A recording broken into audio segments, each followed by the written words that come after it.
Good afternoon! Hey, welcome in. Happy Wednesday, everybody. My mic stand to give like some hymns. Oh. I've got mic stand dysfunction. Oh, no. It's not staying up for you, huh? No. Oh, boy. Some people go through that. Some people go through that. I am almost 40. Could you imagine, like, if you were taking Viagra in the trial run, and they're like, hey, try this new heart medicine. We got this new heart medicine for you. Definitely. Try this one out. And this guy's like, whoa! This is the best heart medicine I've ever had! Blood is pumping. It's pumping everywhere! It's like, I didn't necessarily have a problem, but now I got a problem. You got priapism. Yeah. It's like, whoa! They're like, sir, we're going to need that medicine back. The trial's over. He's like, no, I need more. More of it. Yeah, the problem is I'm running out. And I said, okay, well, I think we're going to have to pivot. I think we found something else here. But that was one of the things that really was a shocker to me. Viagra started out as a heart medicine, trying to save you, and they're like, well, save something. No, I said, how's your ticker? Yeah. Yeah, true that. Well, happy Wednesday. I've heard that it's supposed to rain a lot this week. It feels like it's going to rain this weekend, and it's screwing up my river float. Yeah, I don't think you're going to get that in, bro. No, I don't think so either. It's going to be cold. Next week is apparently supposed to heat back up. Yep. We'll get hot again next It's supposed week. to be okay on Sunday, so we might just push it to Sunday. Yeah, maybe. I see 75 and cloudy. Oh, is it cloudy on Sunday now? Yeah. Crappy. Yeah, so watch out for that. Watch out for that. Womp, womp, womp, womp. I had a new first in my life Oh. ever today. So, gosh, I have been going regularly to football practices for 38 years of my life. No, right. Like, literally, my dad would take me to every single practice. I think that was part of the stipulation of if you coach, you're taking him. I literally went to every practice as a kid. I had a 6:30 a.m. football practice today. Coaching high school football. Boo. 6:30 a.m. That was an adventure. The OSAA, they had moved their calendar back a week, so people are going, teachers are going back to school this week. And you got them rules where the teachers got to be in the classroom, right? So you can't do like normal doubles practices that start at like 8 or 9. You got to start these things and finish them before the teachers have got to be in class. So we went 6:30 a.m. today. And let me tell you. That sounds disgusting. There was a... Wait, are you seeing the kids are back to school today? No. Oh, okay. Teachers are. Ugh. But kids are going back later. I can tell you every single one of those kids that had a summer job and the ones that just stayed at home. Today was a rough one for some of these kids that just look like zombies rolling in about 6:15, just like, oh. Just used to sleeping until noon all day, every day this summer. Yep. Yeah. Not today, my friends. Not today. They were up bright and early. So I've been up since like 5. Ugh. I've been up since 5 a.m. I try to avoid Feeling those good. hours. Feeling good. I've always said this. There's a massive difference between 4 and 5 a.m. There is. 4 a.m. wake up and 5 a.m. are they might as well be different worlds. Yeah, it's a different planet that you're living on when you wake up 5 at 4. a.m. sucks. 4 a.m. is, oh God, I'm gonna die. Yeah. 4 a.m. is 4 a.m. The only reason you wake up at 4 a.m. with the exception of like indigestion or having to pee is because you're going somewhere. Yeah, I was gonna say heading to the airport. You're heading to the airport Going to or the you're airport. making a drive. Yeah. There is no reason on this earth to be up at that time otherwise. Or you work on a farm. Yeah. That's it. Or you have a sports talk radio show starting at 6. That's right. That is Yeah, very even early. then, Sprague says he gets up at 4:30 at the earliest. Yeah, you can. And 4:30 is still really bad. 5 is like, all right, it's doable. Yeah. That's a doable hour to wake up. Yeah. That extra half hour between 5 and 4:30 is still It's real. brutal. And then you take that other half hour to 4 a.m., that is hell. And it's really hard to function. You then have like the hours of like a toddler where you'd go to bed at like 8. It's brutal to wake up that early. Hard pass. Yeah. So absolutely nothing to do with it. But when you're in high school, oh God, 6 a.m. that's your equivalent to 4. I can't imagine getting up at 4 in high school. No.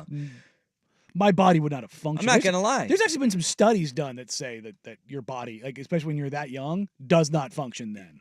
I heard the conversation yesterday that I had to put the kibosh to. Well, I mean, do we even go to sleep? It's like, yes, you go to sleep. You don't try to pull the all-nighter. What are we doing here? Maybe if it was at 4, then you're in that territory of maybe I do pull the all-nighter. Yeah, if you got to be there at 4, sure. Yeah. I get that. But this was an all-time first for me. 6:30 a.m. Football practice, and I got to tell you, it wasn't as bad as I thought it was going to be. How'd the troops take it? They did really well. Yeah. They faked that energy. How much caffeine was rolling around this morning? I have no idea. I didn't care to look for that. Didn't want to notice that I didn't think ingesting 1,000 milligrams of caffeine. Yeah. There's just this little saying that we say, you don't have to be here. You get to be here. We heard a lot of sarcastic "get to be here today." Get to be here.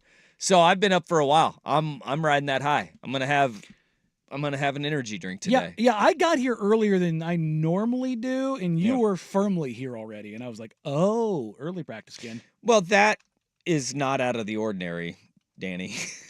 You were here earlier than normal. I got here at 10:30, and you're already here. Yeah. Nah, I just rolled in then. Oh, okay. So then I must have just tailed in right behind you. Yeah. But either way, I was still surprised because you're usually here like 10:50-ish. 10:45. I try to get here at 10:30 every day. Okay. Yeah. Maybe my time is... Danny's really off on that. Danny's trying to pump up those stats. Yeah. I do stroll in about 11:18, so. Whoa, we got a text, Vancouver Ford text line, 503-864-6326. Portland transplant to the Big Island of Hawaii. Work West Coast hours up every morning, 3:55 a.m. Same as Swag. Ugh. He's rolling those Swigard hours. Mm-mm.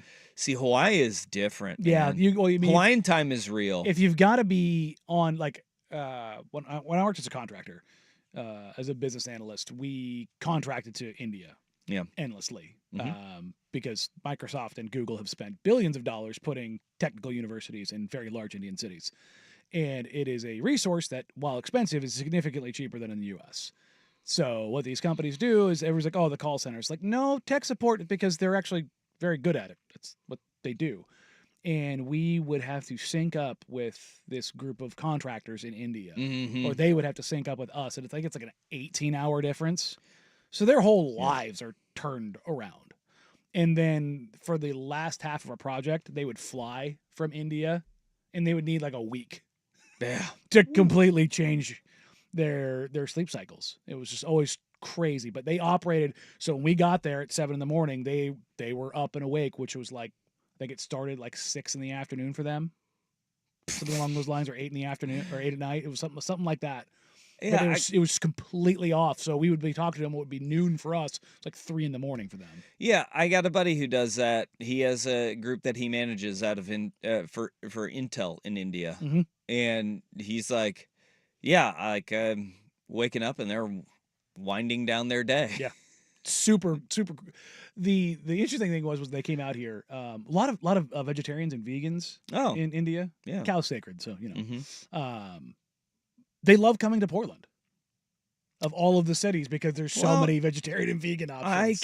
I bet that is a little bit refreshing. Like, it's better than going to like Memphis, right? Where they're like, how about this barbecue, baby? Yeah, every corner there's a cow being cooked. And you got the vegan peeler joint.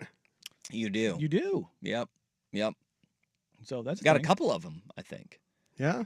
Is there more than one? Yeah, because didn't they have a battle with the A crop, because they it was the place right next to the A crop? Sure. And like they were vegan. A crop obviously for the steak bites. Yes. You know. You go there, that's what they you had like a little. That's what I hear. A war of the words with the A crop. Yeah. Oh, so you've heard. Yeah. That's what I heard. Yeah. Yeah. Read that. Yes, Re- the legend is strong. Yeah. Never been there though, huh? No, No, Nope. never. I mean, Never. I went there for the steak bites. Yeah. It is weird that if you've ever been there and somebody walks out with like a takeout order, you're like, You don't really bat an eye if you've never been been Didn't- there before. didn't see like, that like coming. you get it. yeah. Like it's one of those things where like it's kind of tongue in cheek, but also they are good. Do they do tacos? Okay. Yeah. All right. Today we're in the second round of our rivalry trophies. Indeed. And I'm putting up the last competition? one for today right now. It's the Tournament of Rivalry Trophy Champions that we have going on here. Mhm. You can find them at Danny Meringue. They will be at Danny and Dusty on Twitter. I will retweet it as well at Dusty_Hera. We got some doozies now. Now this is where the rubber meets the road. Nothing but winners here. Well, but remember we had There a were some up- couple there that some were upsets. we had a couple that were just bad draws out of the blind draw where it just didn't make sense. And so we may have some lopsided wins here coming out of this round of 32. It's like the NCAA tournament, man. Sometimes you get hot from three. You never know. UMBC, they're gonna go off a time or two. Well, literally a time or two. We'll see an upset of a 1 seed, but look, them's the rules. We didn't make them. So we got to get to that coming up at 2:00. Jeff Rust has prepared a game that we will all play. It's a numbers game, I like but numbers. it is sports related. You do like the numbers, but I'm not sure you're gonna love these numbers that are thrown at you, because I don't even know where to start with this. I feel like my brain might be in a pretzel here. Coming up at 12:45, we will do Jeff Rust game with numbers. We got a lot of sport that we need to get to, including we had a trade happen.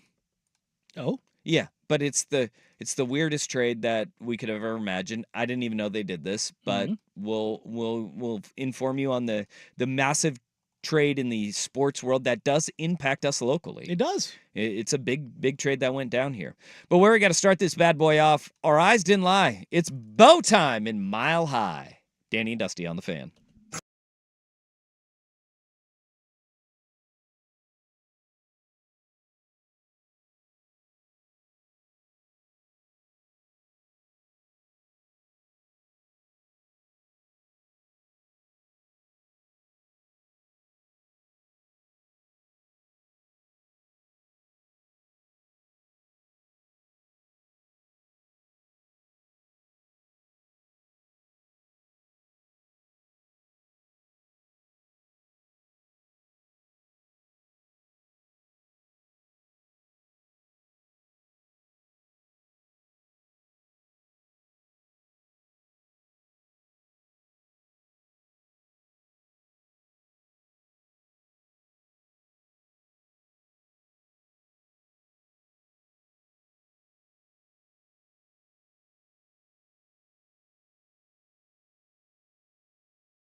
Sean Payton has ripped the Band-Aid off. Our eyes didn't lie as we watch the Denver Broncos in their first 2 preseason games.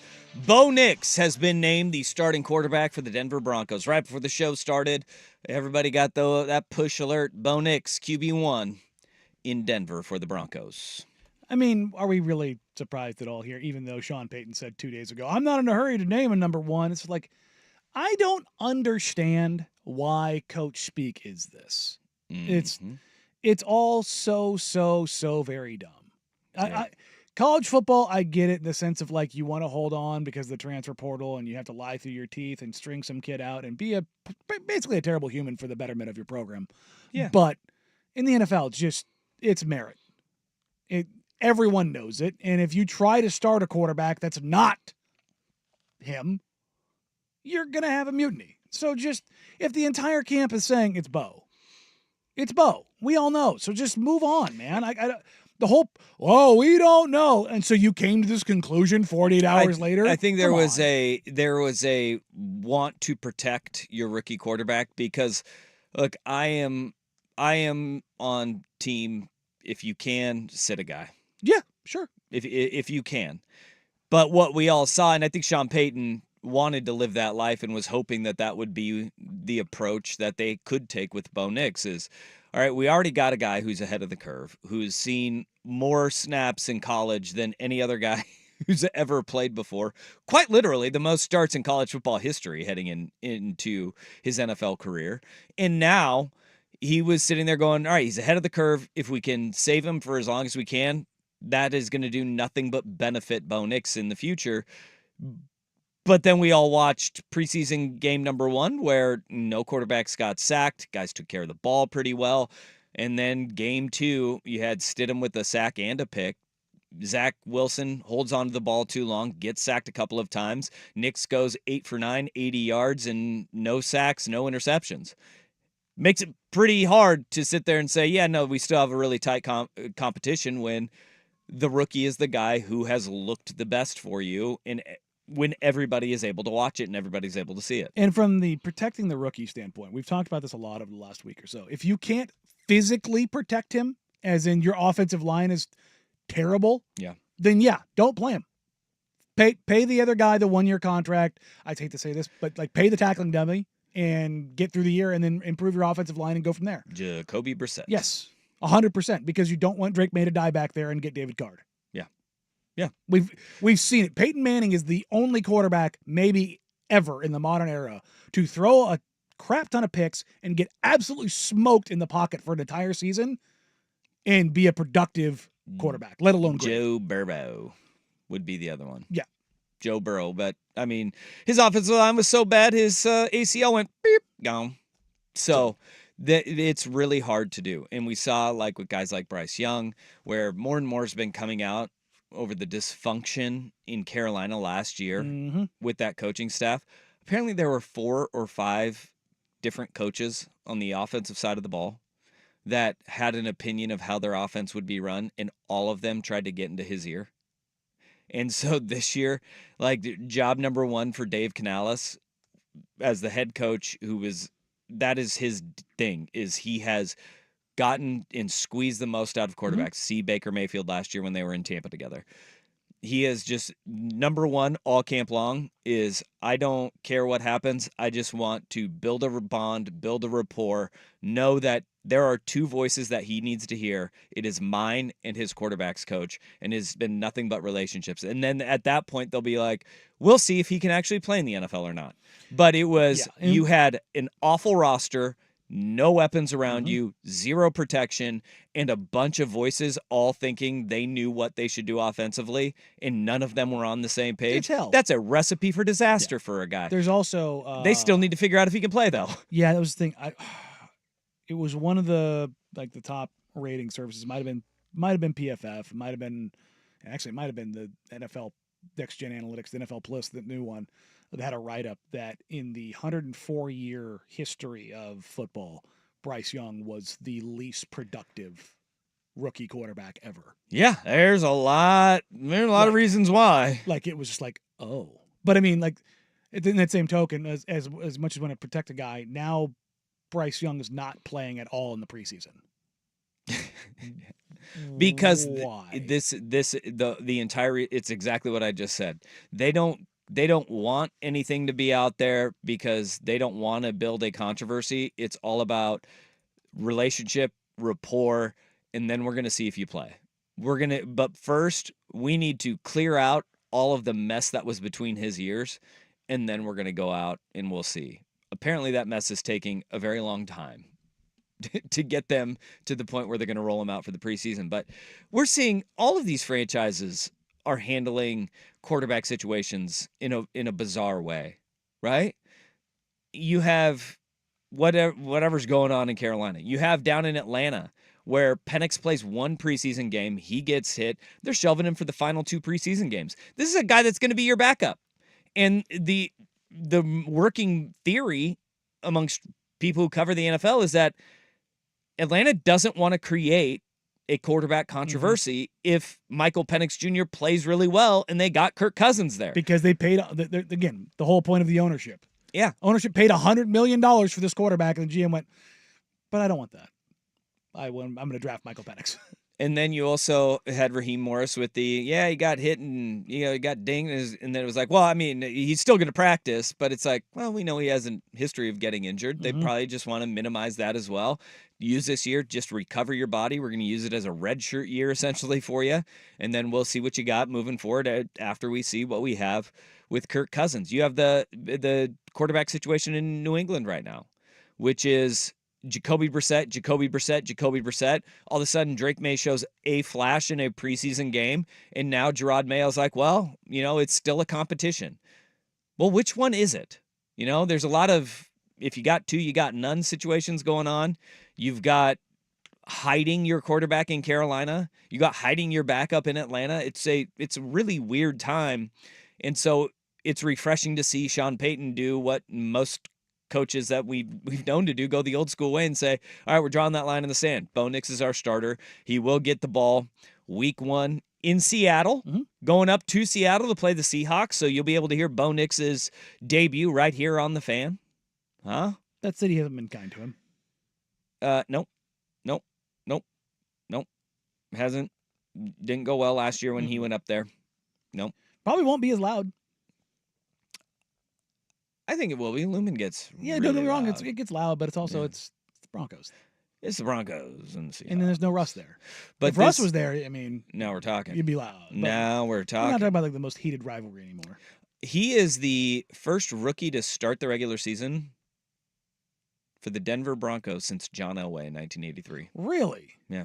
They didn't have Jake Plummer didn't because who did they have?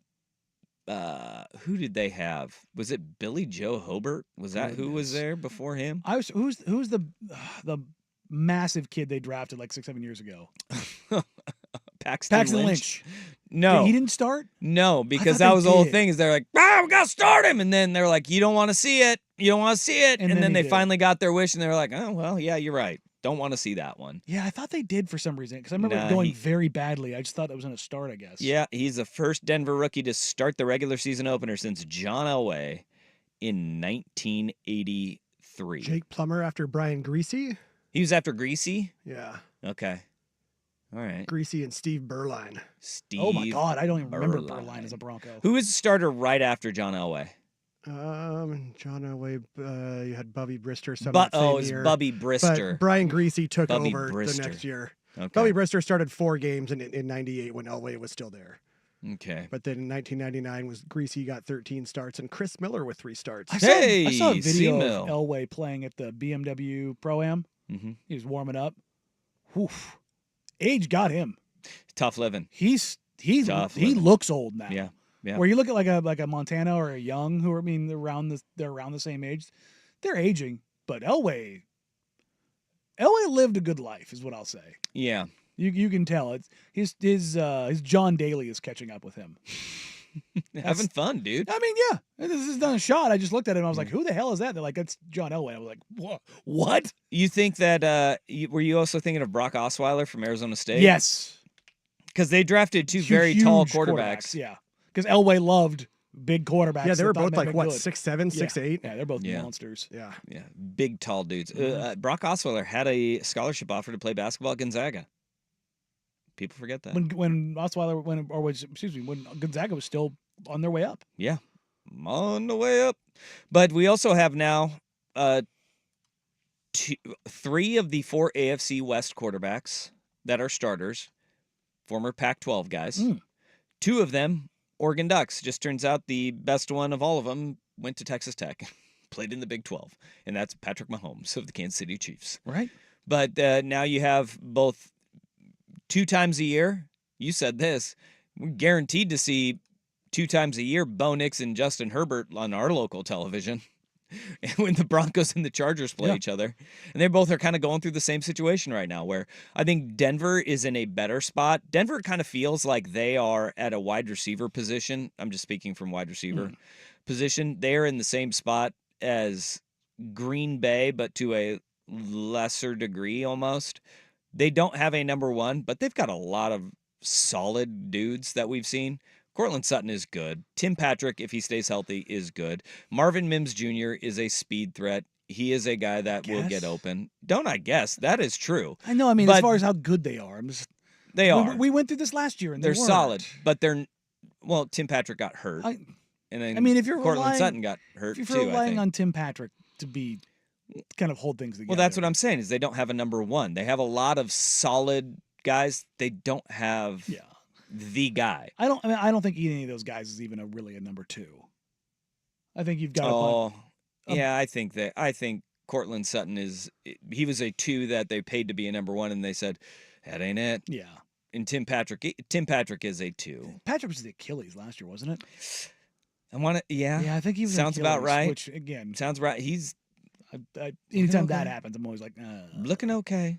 Isn't that weird? Achilles is almost like an ACL was, where we used to think that's it, you're done, never gonna be the same guy and again. The treatment for it over the last like 7-8 years is skyrocketing. It's wild. Kobe was really the last Achilles guy that had like real setbacks for his career and how they played and how they played going forward. He was after Wes Matthews, right? Yep, and after Elton Brand, like that. Yeah. I mean, KD's had his and he's been fine. He's still the Slim Reaper. So like it's weird. Science, man. Yeah. Science. How about that?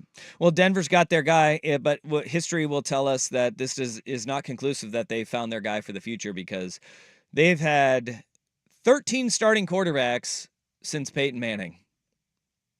God, just since Manning. And how many since Elway? 30? That's another fun game we can play if you want. 11. They've had 11 since Elway. Yeesh. I mean, they've gone through it. And like we give the Browns, because the Browns jersey is like ingrained in our brain. The Bears and the Broncos also have a ridiculously long list of guys that have started at quarterback for them, yet we don't think of them nearly in the same vein as we did the Cleveland Browns. 13 since Manning.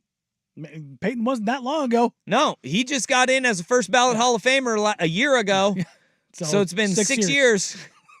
Hadn't been that long. More than 2 quarterbacks a year. 2015. 2015 was his last year. So he got in the Hall of Fame that long ago? Holy balls. Jeez. Well, I guess then it would have been 2016 would have been his first year out. So 16, 17, 18, 19, 20, 21. So he got in 21, 3 years ago.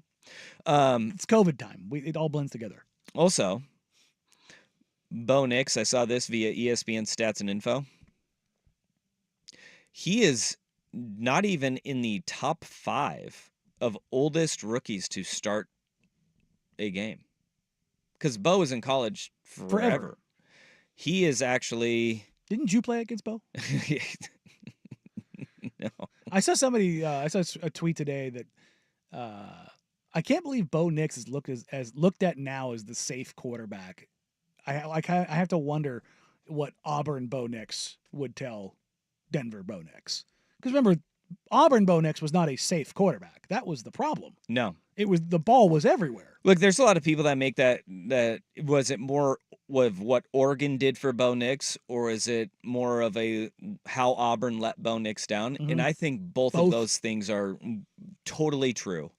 I think Kenny Dillingham in the reset of finally being reunited with a coordinator, because that was the thing with Bo, is that he had a new offensive coordinator every single year. Mm-hmm.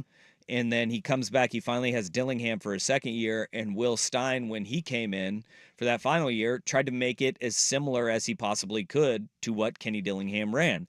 And weird, Bo thrived with the play callers.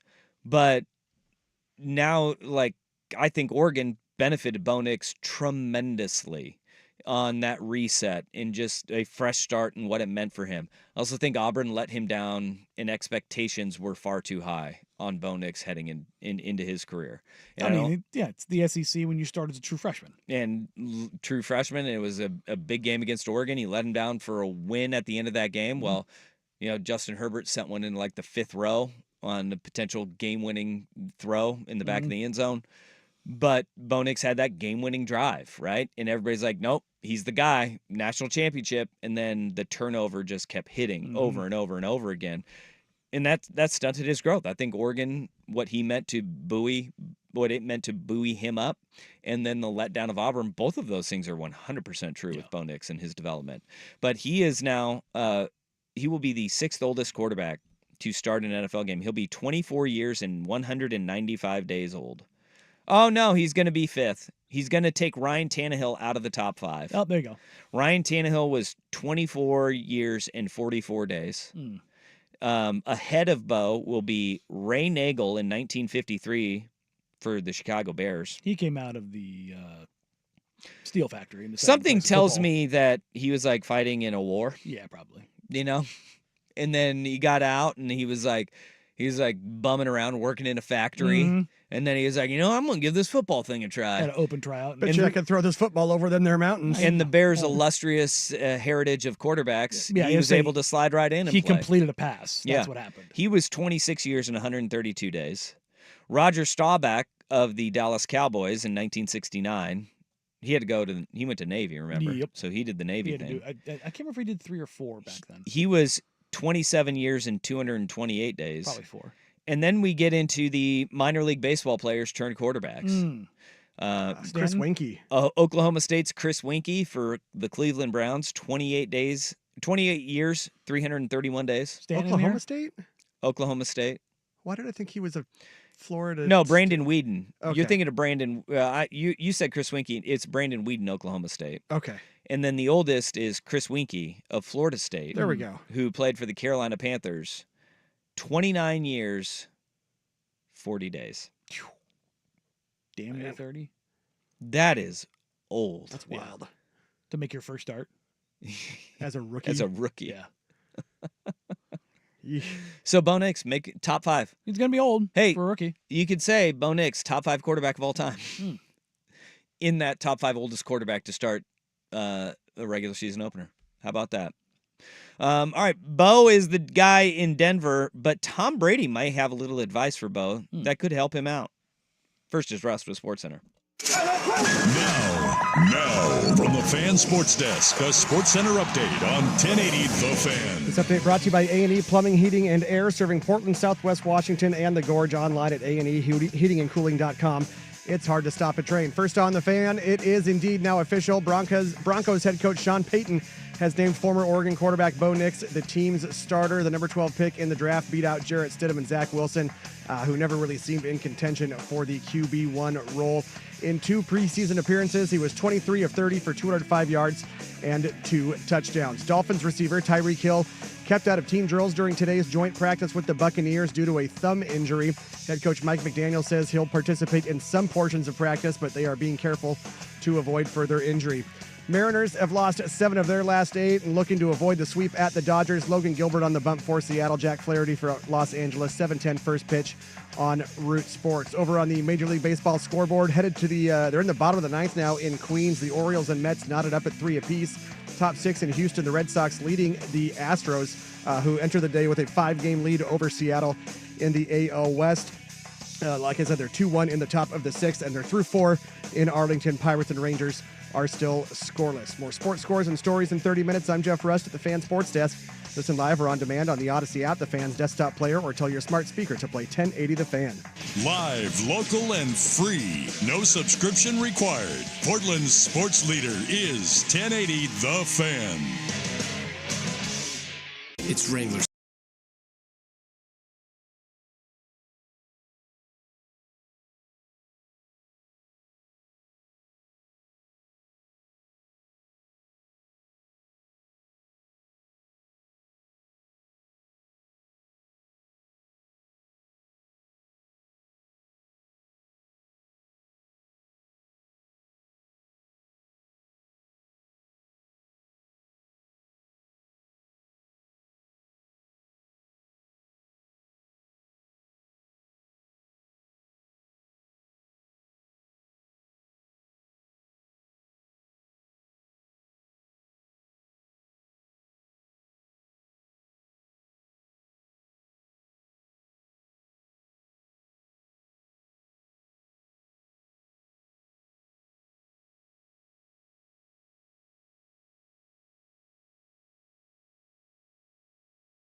We were talking about the Denver Broncos wide receivers, with Bo Nix being named the starter, where they don't have a number one. We know they don't have a number one.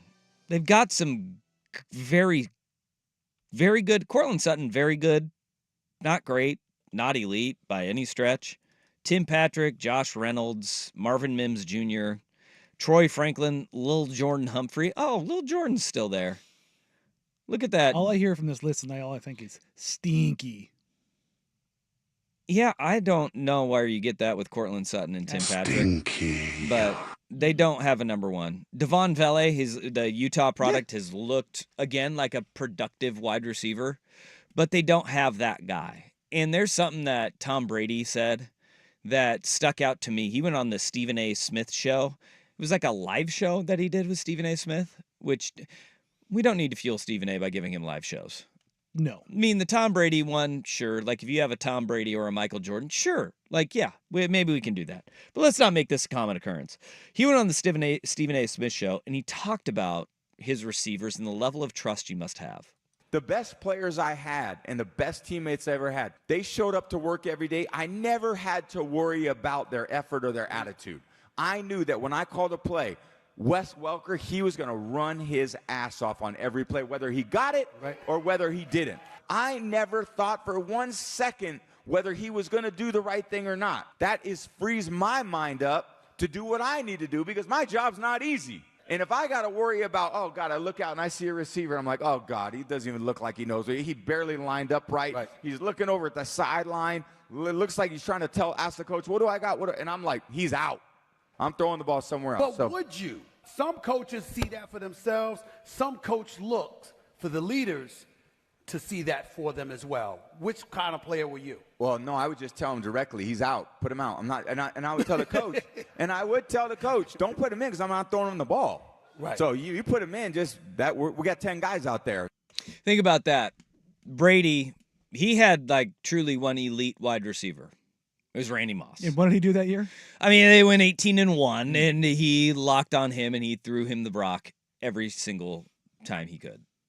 Right? He had a safety valve in Rob Gronkowski, which Gronk is the best receiving tight end ever. Or actually, he's the best total complete tight end ever. Yeah. Best receiving tight end is Travis Kelce. I mean, I'm willing to admit that. Gronk's numbers are funny, but he had Rob Gronkowski, but everybody else was just a lot of what Bo Nix is working with, a lot of what Jordan Love is working with in Green Bay. And when you become the starter, you've got to become that guy that Tom Brady's talking about. What's funny is I mentioned this a couple weeks ago about Peyton Manning and Austin Collie, about the trust thing, about going up to the ball with one hand. Yeah. Peyton Manning said the exact same thing. If I can't trust you, if you aren't going to go up with two hands every single time, no, you're not coming on the field. Yeah. It's that he literally said, if you go up for a ball again with one hand, you will never see the ball again. And that is exactly where you have a young quarterback, and how do you thrive? You don't have to have that number one dude to be successful in the NFL. That number one guy makes you a hell of a lot better. Yep. But Makes if you easier. don't, you have to make sure that you are the most prepared person in the room, which, remember, that is exactly what Sean Payton fell in love with. Remember the whole weird going through his backpack thing? God, I hated that so much. Right. All he has in there are things that indicate he cares about football only. He's got a lacrosse ball to roll out his feet. He's got cleats in case, a pickup 7-on-7 comes out. A notebook so we can write stuff down. That's all he has, right? But that is kind of the vein of Bo Nix at Oregon. Was the preparation was it. We've heard Lanning talk about it throughout that draft process, is that Bo, you always knew, would be the most prepared guy. That is where the separation is in the preparation if you don't have the guys that are the number ones on the outside. He doesn't have those. And that is a scary place to be. Another guy who doesn't have that is Justin Herbert in L.A. with the Chargers. Ladd McConkey. Ladd McConkey going to be the guy that you're going to... That's Julian Edelman 2.0. That faster Julian Edelman. A little Quickman. Remember, he's a short white guy, but he's fast. 4.38. Yeah. 4.38 40. But Ladd McConkey is going to be the guy that you're probably using as your safety blanket in LA with the Chargers. You think they're getting the licensing rights for like Shrek? That'll do. That'll do, donkey. McConkey. That'll do, McConkey. Yeah. I think you just wrote that yourself. I mean, get Mike Myers. Let's go. Let's get this thing rolling. I mean, if you want to stay true to the OG, you go get Chris Farley. Oh wait. He's dead. Super dead. AI Chris Farley. There you go. I mean, he could do it. Yeah. That'll do, donkey. Have you ever heard the clips from that? Doesn't sound like the same movie. No, it's Chris Farley as Chris Farley. Yeah. That was the voice of Shrek. And obviously it was completely done. He looks like Shrek. Yeah, Shrek looks like him a little bit. And then they were like, uh-oh. And then Mike Myers came rat. in and went his voice, and then he said, hey, Perfect. let me try this stupid Scottish voice. And it worked. And it worked perfectly. Never thought trolls would be Scottish until then. Now that's all I think about. That's an ogre, not a troll. Sorry. God, sorry. Ogre. An ogre would be Scottish. Get your fictional characters right. See, this is why we bring Jeff in. He is our fact checker. He is the incomparable Jeff Rust, and he has a new fun game. Who's older? Next on The Fan. The Ducks are on a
All right, it is now time for Jeff Russ' new game. Who older? I don't know what this is. You said it's a quarterback game. Who's older? Oh, boy. Indeed. Cam Rising Oh, boy. is your oldest starting quarterback in college football at the age of 25. Which I feel like is a bit of an upset. I feel like he should be older because this is like his 9th year in college football. He was at Texas in 2018. Sounds about right. Yeah. He so, looked completely different. yes, I saw It's a side like- by side. Yeah, it's almost as stark as that difference between Mike McDaniel over the last 2 years. It's a fantastic meme if you haven't seen it. It says It's so great. Mike McDaniel in, 3 years as 2 years. 2 years as the head coach of the Miami Dolphins has gone from Best Buy store manager to South Beach Coke dealer. And the It's side-by-side very is accurate. spot on. It is spot on. Yeah. So, Cam Rising at 25, the oldest starting quarterback in college football. He's older than 8 current starting NFL quarterbacks. Oh. Can you name them? All right. Now, are we like he's older than Bo Nix, obviously. Yeah. We just talked about Bo Nix being 24. That would be, this was put together before Bo Okay. Nix. Older than Caleb Williams. Now, are we counting all the rookies? Starting quarterbacks for this season. The ones that have been announced Yes. to this point. So Jaden, go Caleb Williams, Jaden Daniels. Bryce, Yep, Bryce Young. I'll put him older than Bryce Young. Stroud, C.J. Stroud, Anthony Richardson in yeah, Indianapolis. Richardson's youngest by far. That's 5. How old's Love? I think Jordan Love is like 26. 26 years He's not on old. this list. I'll Okay. put it that way. Lawrence. Lawrence is on the list. Yeah. Yeah. I'll put Daniel Jones. Wrong. No, not Daniel Jones. Not Daniel Jones. That makes it even worse for him. Not Gardner. Not Stafford. Not mm-mm. I wanted to say Kyler, but no. He's close. Just going through here. Like, remember when Lamar Jackson was 25 for like 6 years? Yeah. That was crazy. Tua? No, not Tua. Not Tua. Not Allen. We got 2 Are you left. counting Justin Fields? No. Okay. No Justin Fields. Will Levis? Correct. There you go. You got 1 left. Brock Purdy. There you go. Ah, he's 24. Yeah. Ding, ding, ding. Yeah, Brock Purdy's going to be 24 years old for 5 years like Lamar Jackson. All right. You guys got him. We got all of them? You got all of them. All And then 8. you add Bo Nix as number 9. And you add Bo Nix. Holy smokes. Yeah. I can't believe we got that quickly. I know. We'll tell you what. We can do another game. All right. The Denver Broncos No, I don't starters wanna in do between this. Peyton I don't Manning wanna- and, I don't and wanna Bo do Nix. this. I don't have all want to touch that. I have all 13. They started a wide receiver at quarterback one game. They did not start him. They didn't? activated him to be available, but they started the game in Wildcat formation. And so technically he was not the starting quarterback. So they started a running back at quarterback? Yes. Okay. So they started a running back at quarterback. Yes. I don't know. That game is sad and it's miserable and I don't want your life. 13 of them. We've already brought up a couple of them. Brock Osweiler, Mm-hmm. Paxton Lynch, Russell Wilson, obviously. Mm-hmm. I don't know. I hate this game. I honestly have no idea. No. If you were to ask me who was the Denver Broncos quarterback from like 2019 through 2022, no clue. No. I couldn't. Like, I don't even know. I mean, they went through so many. Simeon, Locke, Lynch. Yeah, Trevor Simeon is one of them. Yeah, you got Trevor Simeon. Drew Lock You got is Drew a Lock. good one. So that is we're at 5 of them so far. I don't. 8 to go. Good Lord. A couple of them you can be like, oh yeah. Probably not. Probably not. No. I probably won't. There's one starter. He started at least probably 4 or more other franchises, if my memory serves me correct. Joe Flacco. Joe Flacco, that wasn't even the one I was talking about, but yes. I do remember they brought Joe Flacco in. No clue. So that's 6. I'm out. Danny, you giving up? Oh, there's one we mentioned the other day. I'm so sorry for you Cowboys fans. Like, this is Broncos? Broncos. or Broncos Well, I fans. mean, Cowboys Well, too. Cowboys Cowboys fans too, too. yeah. Because they've had a quarterback. They've had one just as long, but Why did I not say nearly- Cowboys? Because he sucks too. Hey-oh. Huh. Oh, Case Keenum. There we go. Oh, hey, yeah. Case Keenum. Mm-hmm.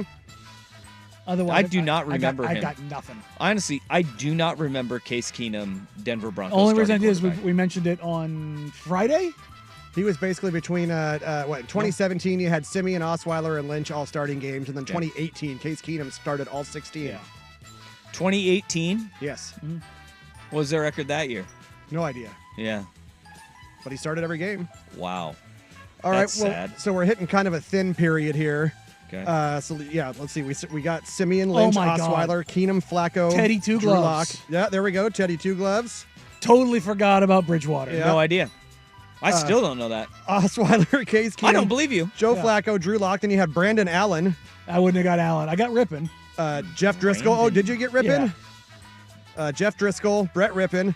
Philip Lindsay is the running back in question. Yeah. Pride of Colorado. Did Yep. you see the clip about him where Drew Lock said, "Sorry, I'm going to get you killed"?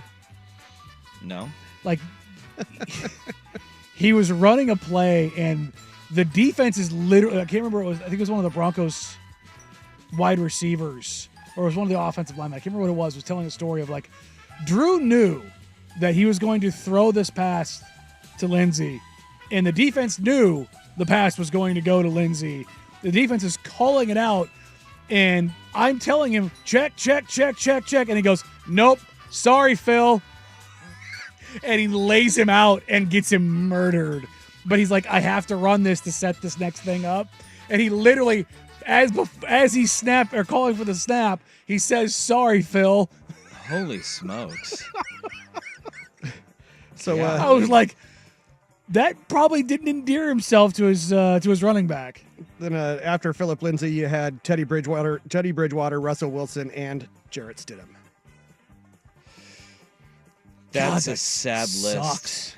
That's a sad list. And what makes it so sad is that there was like hope floated around both of those guys, or like a lot of those guys, right? Like both of them being Brock Osweiler, Paxton Lynch. It was like, hey, no, we got our quarterback of the few. You do not.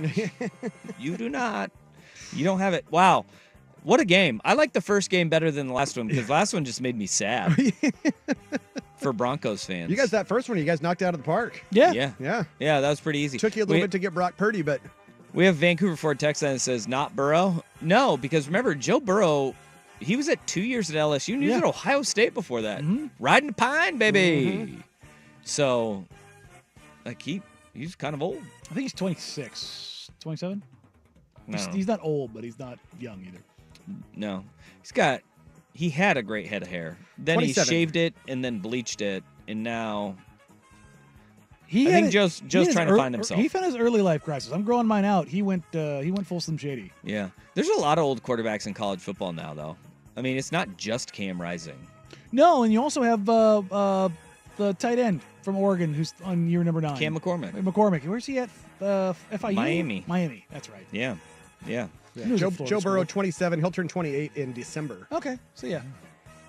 Cam Rising really is. He wants to be an FBI agent. He told us that at Pac-12 Media Days. Well, he's been in school long enough to get his master's in criminology.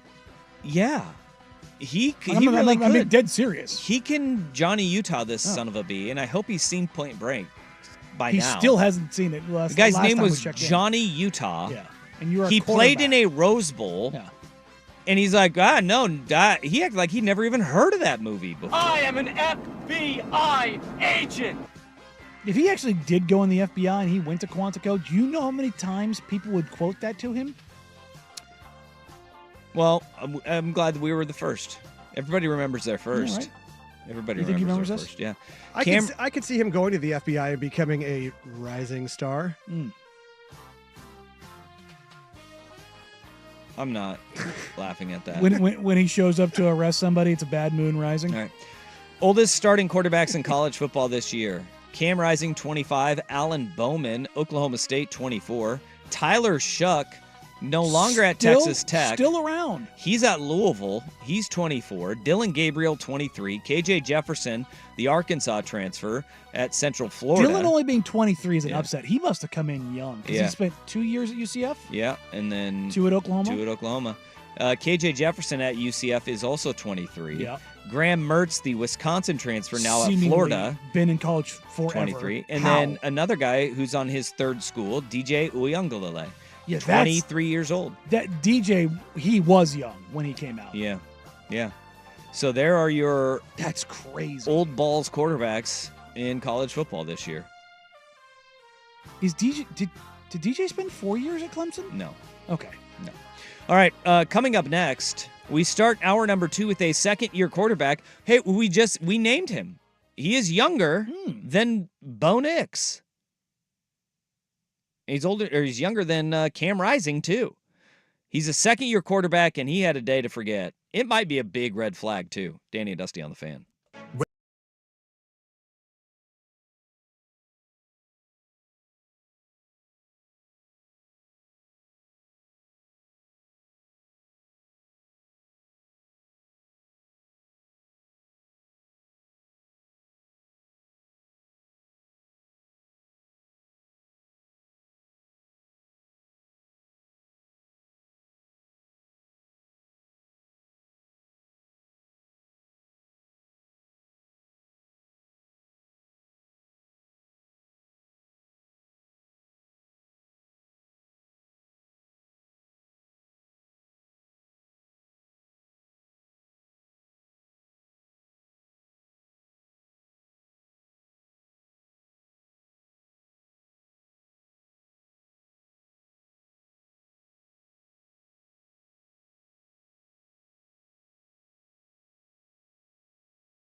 on this Wednesday afternoon. Thank you for being a part of our day, letting us be a part of yours, whether it's on 1080 AM, 99.5 HD2, the Odyssey app, youtube.com/1080 AM The Fan, or twitch.tv/1080 AM The Fan. Welcome aboard, all you degenerates that are out there. Appreciate y'all. I was really excited for the return of Anthony Richardson, Indianapolis Colts quarterback. Last year, 3 injuries in 4 games, a season ender that kind of derailed everything for him. He played football with reckless abandon. And it was fun, but you also said you saw the flashes where you're going, God, he looks good. But then he can't do this, and he can't keep this up. And He so will die. I was really excited to see Shane Steichen getting in his ear, and we know what Shane Steichen can do with quarterback seed Jalen Hurts. And kind of nurturing the quarterback, the role of a quarterback, the demeanor of a quarterback. You don't take every hit. That if you can avoid a contact, avoid it at all costs. That is not the case, apparently, through training camp. Yesterday, the Colts had a joint practice with the Cincinnati Bengals, and it went horrifically sideways for Anthony Richardson. So at one point during their scrimmage, he was so run happy and had such an aversion to throwing the football. Bengals defensive tackle B.J. Hill yelled, "Throw the ball, bro," to which cornerback Cam Taylor-Britt said, "Is that all he does, run?" This according to The Athletic. On the very next snap, Anthony Richardson threw the football for an interception. That, to me, is a massive red flag. It is a massive red flag. Bengals safety Geno Stone said at one point, he's just throwing to spots. He doesn't see his receivers. Year 2, you're coming off an injury. You're tucking the ball, you're running. You're holding onto the ball, and quarterback isn't live. But by all accounts yesterday, during their joint practice session, there were multiple instances where Anthony Richardson just held onto the ball for too long. I was getting pretty high on the Colts and saying that division's going to be pretty good. If this is the case, they're going to crater again. It'll be problematic for them because they do have weapons. There's no doubt about that. No doubt about it. Richardson, A.D. Mitchell, Michael Pittman, like they have given him weapons around him. But if you don't have the quarterback who's going to make the play and he's going to be more Cam Newton than anything else, like if he's good value Cam Newton, it's not going to get it done. No. You've got to throw the ball because he will break down. Because even a guy like Cam, who did play physically and did run the ball, he did it at 6'6", 270. And as big as Richardson is, 254. He's not 270, 275, and 6'6". And when you have that history, like we know you get hit, you get hurt. Yeah. We saw it 3 times in 4 games. With him especially, you've already seen it. Where Cam didn't for the first, 5 years? Yeah. It should be noted, though, in all of this that apparently Steichen was not with the offense during this period. He was watching the defense go up against the Bengals' first-team offense. So you have to take that into consideration. But the fact of the matter is that Anthony Richardson's still playing like he's invincible, holding onto the ball for too long. That's going to be a problem in Indy. And now you're kind of noticing why they made the effort to go out and sign Joe Flacco this year. Joe Flacco is the backup quarterback in Indy. And comeback player of the year, Joe Flacco. That still bothers me. I know it does. To know it just bugs the ever-living hell out of me. But when you have the tools around you that Anthony Richardson has, get the damn ball out. Get the ball to A.D. Mitchell. Get the ball to Micah Pittman. Get the ball to Jonathan Taylor. Like that is the most important thing that you can do. And they also have Josh Downs at receiver, and apparently there's a bigger question as to what his long-term status is going to be. Jelani Woods, their tight end, has a toe injury that they are very concerned about. It doesn't look good for Indy right now. Like, those are the worst things that you could hear from camp right now, is that your quarterback, because these joint practices, they really are. They are just, actually, they're more important than preseason games to coaches.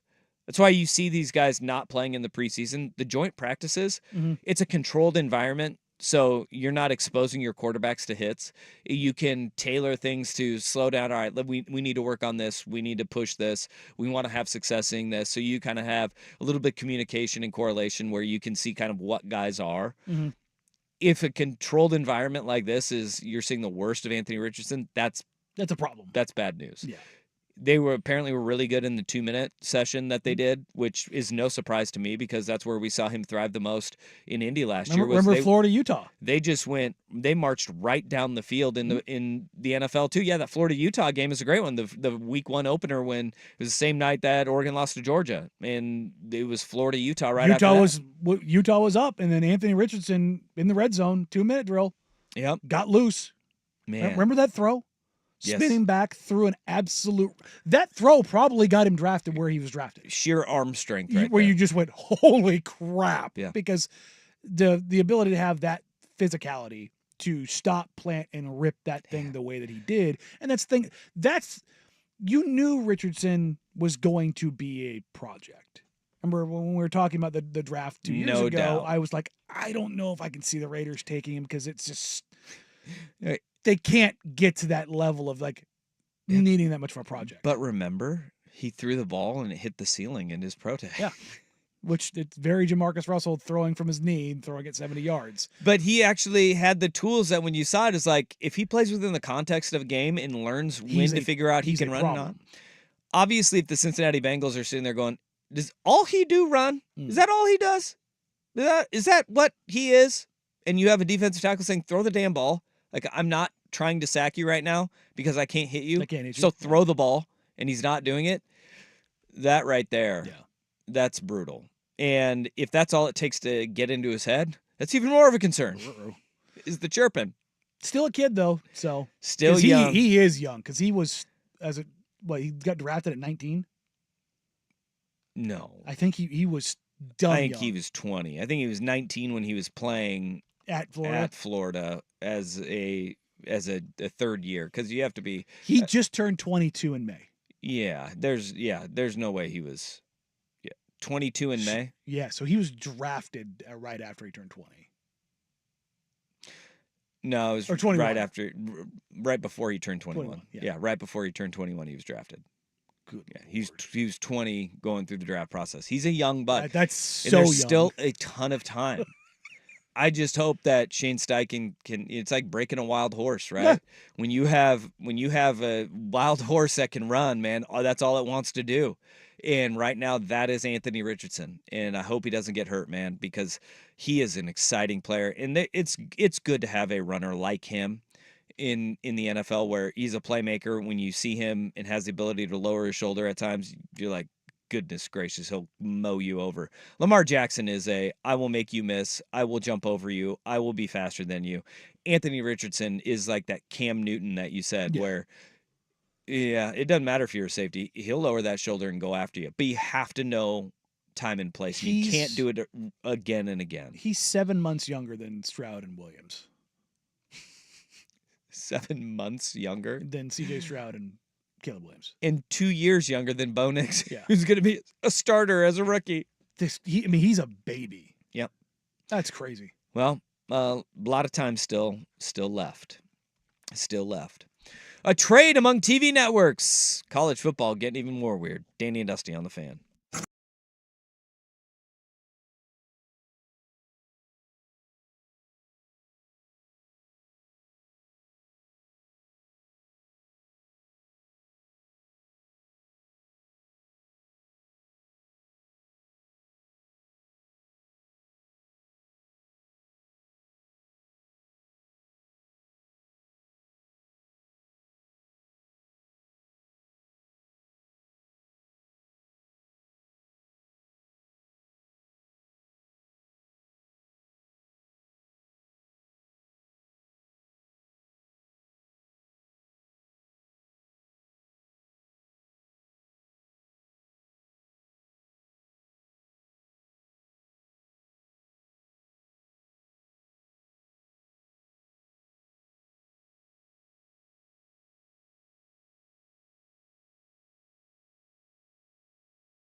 Gosh, Wrestling Wednesday really makes me happy.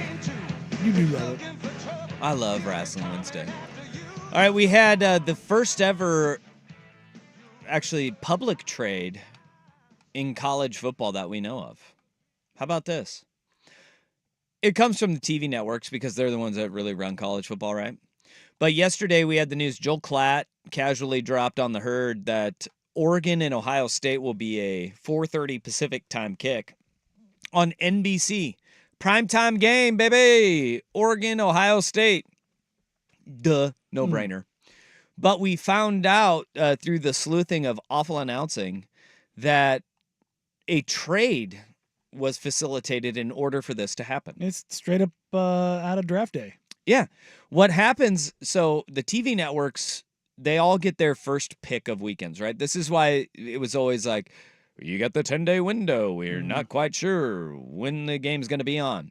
You have priority picks of weekends and then games that you can pick. So Fox has the first 3 picks of the Big Ten because that's what billions of dollars will do. Yes, they're the primary provider of the Big Ten. Okay. The first 2 picks that Fox chose were November 30th, so they could pick up Ohio State versus Michigan, and then September 7th, where they would get Michigan against Texas, which that game is just a ratings bonanza, and that's why they take that one, because you think of those brands, Michigan and Texas. People are going to watch. It doesn't matter. In that early in the year, both of them still going to be very highly ranked. I think by Fox, they know who butters their bread still, and it's Ohio State and it's Michigan. They use those on the first 2 picks. Apparently, they were torn on which week should be their 3rd pick, because they have October 12th, which we talked about, the importance of October 12th. And then they had November 2nd. Which, looking at that slate, I think it has less to do with the Big Ten loving Michigan and Ohio State and more about them loving time zones. They love the time zones. They love their central and noon Eastern kickoff. Fox is not, without having the Pac-12, they just aren't interested in this time zone. Yep. And then you think of November 2nd. So the October 12th would be, you have Oregon and Ohio State. And then November 2nd, you've got 2 games that they were kind of torn on, which are Ohio State, Penn State, and then Oregon, Michigan. Yeah. Those 2 games they were kind of bouncing back and forth on. That's where the trade comes in, because they didn't know which one they wanted. NBC comes over the top and they offer up, hey, we'll trade you picks for, one of our rights that we have that we can kind of commingle with. Because they want that day, because that October 12th weekend is insane. Yep. And they already know they have Notre Dame still, right? So they have Notre Dame Stanford as their 12:30 kick. And then their 4:30 kick is going to now be Oregon, Ohio State. Not a bad little transition. Nope. And it took the guesswork out of Fox on which one do we take, because then they just said, all right, we'll take that November 2nd week, and they now have the choice between Ohio State, Penn State, and Oregon, Michigan, and it kind of made it easier on them. That, to me, is, I didn't even know these networks could trade these rights like that, but it makes complete sense, and it's going to be what we see a whole heck of a lot more. I knew it existed, but I thought it was more in the lead up week. I didn't know it was this far out. Yeah. As far as how that part of it worked. Because I'd heard of this, cart swapping in the past. Well, because we would have usually we would find out which network was going to slot games in for time-wise, and you weren't quite sure which network it was going to be on, whether it was going to be on Fox Sports or, Pac-12 Network or ESPN for when we had Pac-12 games. Now, the marquee games and the marquee weeks, though these are months in advance that they're throwing down these drafts, apparently. How long is it until we get them televised? Like they're going to televise the draft, so then the fans know. They know that they can make money off of that. They probably could. I mean, they do a schedule release show, so why not? They wouldn't make a killing off of it, but you could throw it on a network, and people would watch. People would watch that. People in the South would watch that. People in the Midwest would watch that. Just to find out where your teams are, because then it gives you the idea. Now that we kind of knew that, once you know that it's on NBC, the Oregon-Ohio State game, you know what time it's going to be on. Yeah, but because they're not going to do it though, because it shows them devaluing a certain team. Listen, you get those in the South, and it'll be presented by Waffle House and Piggly Wiggly. Like they haven't done that with conference realignment. The networks have been devaluing teams left and right. This is saying it in public. Yeah, I know. There's a difference where right now the Big Ten can say, "Oh no, we welcome our new Pac-12 partners in Oregon and Washington and USC and UCLA," when in reality they don't. But they're not drafting the games; they're drafting the weeks. Oh, I know, right? but I'm saying, yeah, you're. In a sense, you're doing that because they literally did that with this, saying, "Yeah, we don't really care about that time slot. Yeah, 100%. We don't care about, because at that point in time, our audience is out." All you got to do is find your sponsor. That's all you got to do, because that's number one right I mean, there. Waffle House has to be the sponsor here. Sure, or it could be Coca-Cola. We got Coca-Cola news. We do. Do you hear Lane Kiffin earlier this week? I think it was on Monday. Lane Kiffin, Ole Miss head coach.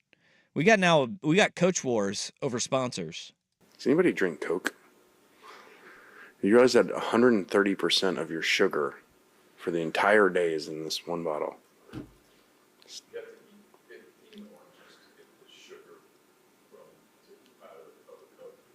65 grams of sugar. When was the last time you had a Coke? A long time. I don't know. Chris Lowe drinks Coke, though. I do know that.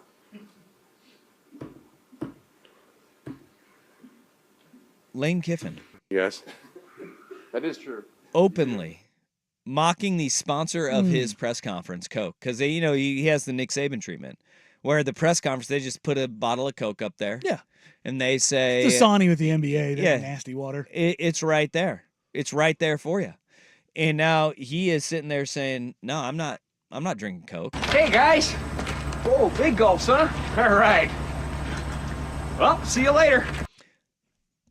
He's not having any Coke. Brian Kelly of LSU now. Ole Miss LSU, they got a little rivalry. They got a little rivalry going on. Brian Kelly, he's a man much smarter than Lane Kiffin. Just a shout out to our sponsor, Coke. Smart water, great Coke product, minerals, vitamins.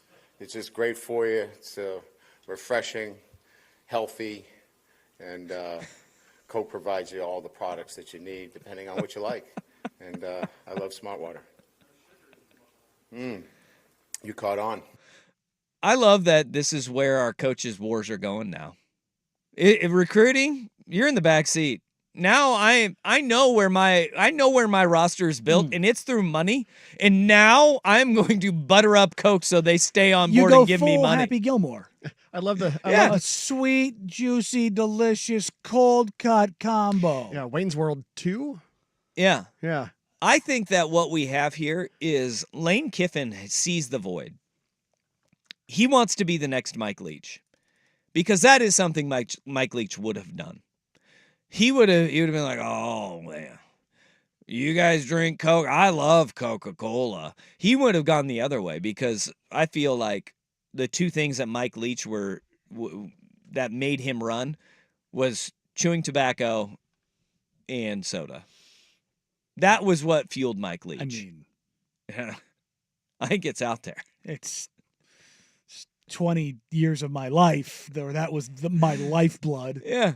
Was and Mike Leach, big military. He's a big military guy. Look, not the best kept secret, but if you work in a certain vein in the military, that is what we run on. So can't really. Do you think we're going to come full circle and allow tobacco and alcohol advertisements in college sports? Nope. I think the money is going to be too overwhelming. Mm-mm. I think that the alcohol money. Well, alcohol is already in. Like you have Coors Light and Bud Light are official beer sponsors of certain schools. But tobacco, no. Now maybe the nicotine, like if you're Zyn, yeah. Like it will be the college football playoff presented by Zyn because that's a bowl game that every team's going to want to go to. The Zyn Bowl coaches and players do are I get a month's supply? There are no opt-outs in that game. There's no opt-outs. You're going to see a coach hang around because they got a bid to the Zyn Bowl. I got a case of Zins out of this. And they're just going to be like, yeah, well, it doesn't have the tobacco in it, so we're going to go ahead and we're going to play in that. No, I don't. You're not going to see Didn't there really be a real shortage? Because like with tobacco, you have, the advertising laws prohibit them from even advertising anymore. Like back in the day, Al Unser Jr. in the Marlboro, Indy car. It's a good looking car. It was a great looking car. Great the red and the white. Right? Those days are long gone. Cowards. We're not going to see that anymore. All right, coming up next on the worst on the web. What's the worst way to smuggle drugs across the border? But first, here's Big Kahuna Sports Center update. Minerals, vitamins. Now, from the Fan Sports Desk, a Sports Center update on 1080 The Fan. Jeff Rust here with your Sports Center update. First on the Fan, it is now official. The Broncos have named former Oregon quarterback Bo Nix the team starter, the number 12 pick in the draft. Beat out Jarrett Stidham and Zach Wilson. In 2 preseason appearances, Nix went 23 of 30 for 205 yards and 2 scores. He'll be the first rookie to start week 1 for Denver since John Elway in 1983. Excuse me. Over on the diamond, the Mariners have lost 7 of their last 8. They're looking to avoid the sweep at the Dodgers. Logan Gilbert on the bump for Seattle. Jack Flaherty for Los Angeles. 7:10 first pitch on Root Sports. A couple of games underway in the Bigs. They're through 8 innings now in Houston. The Red Sox with a 3-1 lead over the Astros. Those Astros entered the day with a 5-game lead over the Mariners for the American League West. Top of the 8th in Arlington, the Pirates and Rangers still scoreless. And bottom 4 in San Francisco, the White Sox with a 2-0 lead over the Giants. We had one final from earlier. Jesse Winker with a pinch hit walk-off home run as the Mets beat the Orioles 4-3. Basketball Hall of Famer Al Attles passed away yesterday after being selected by the Warriors in the 5th round of the 1960 draft. He spent more than 6 decades with the organization as a player, coach, executive, and team ambassador, coaching the team to the 1975 championship. Al Attles was 87. More sports scores and stories in 30 minutes. I'm Jeff Rust at the Fan Sports Desk. Listen live or on demand on the Odyssey app, the Fan's desktop player, or tell your smart speaker to play 1080 The Fan. Tired of getting dinged by subscriptions? We won't send you a bill. Portland's sports leader, 1080 The Fan.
It's time for today's worst day on the web. With Danny and Dusty on Odyssey and 1080 The Fan. Man, that sucks!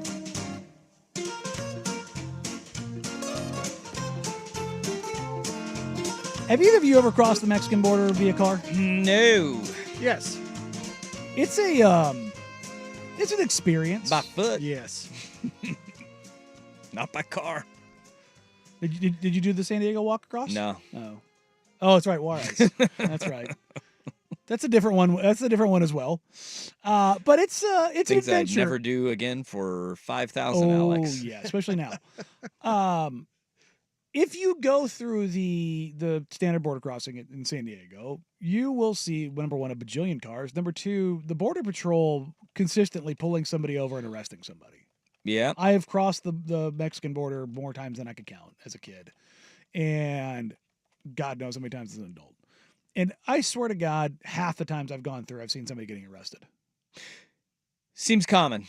And that just shows you just how often people are trying to get stuff across, but also how much gets across. My God. This is an interesting one. The California Border Patrol, or I should say the U.S. Border Patrol in California made a arrest as somebody was trying to smuggle a whole lot of drugs across. Oh, no way. Almost 5,000 pounds of meth. Oh, my goodness. I don't know if you've ever actually seen meth, and it's like, original state.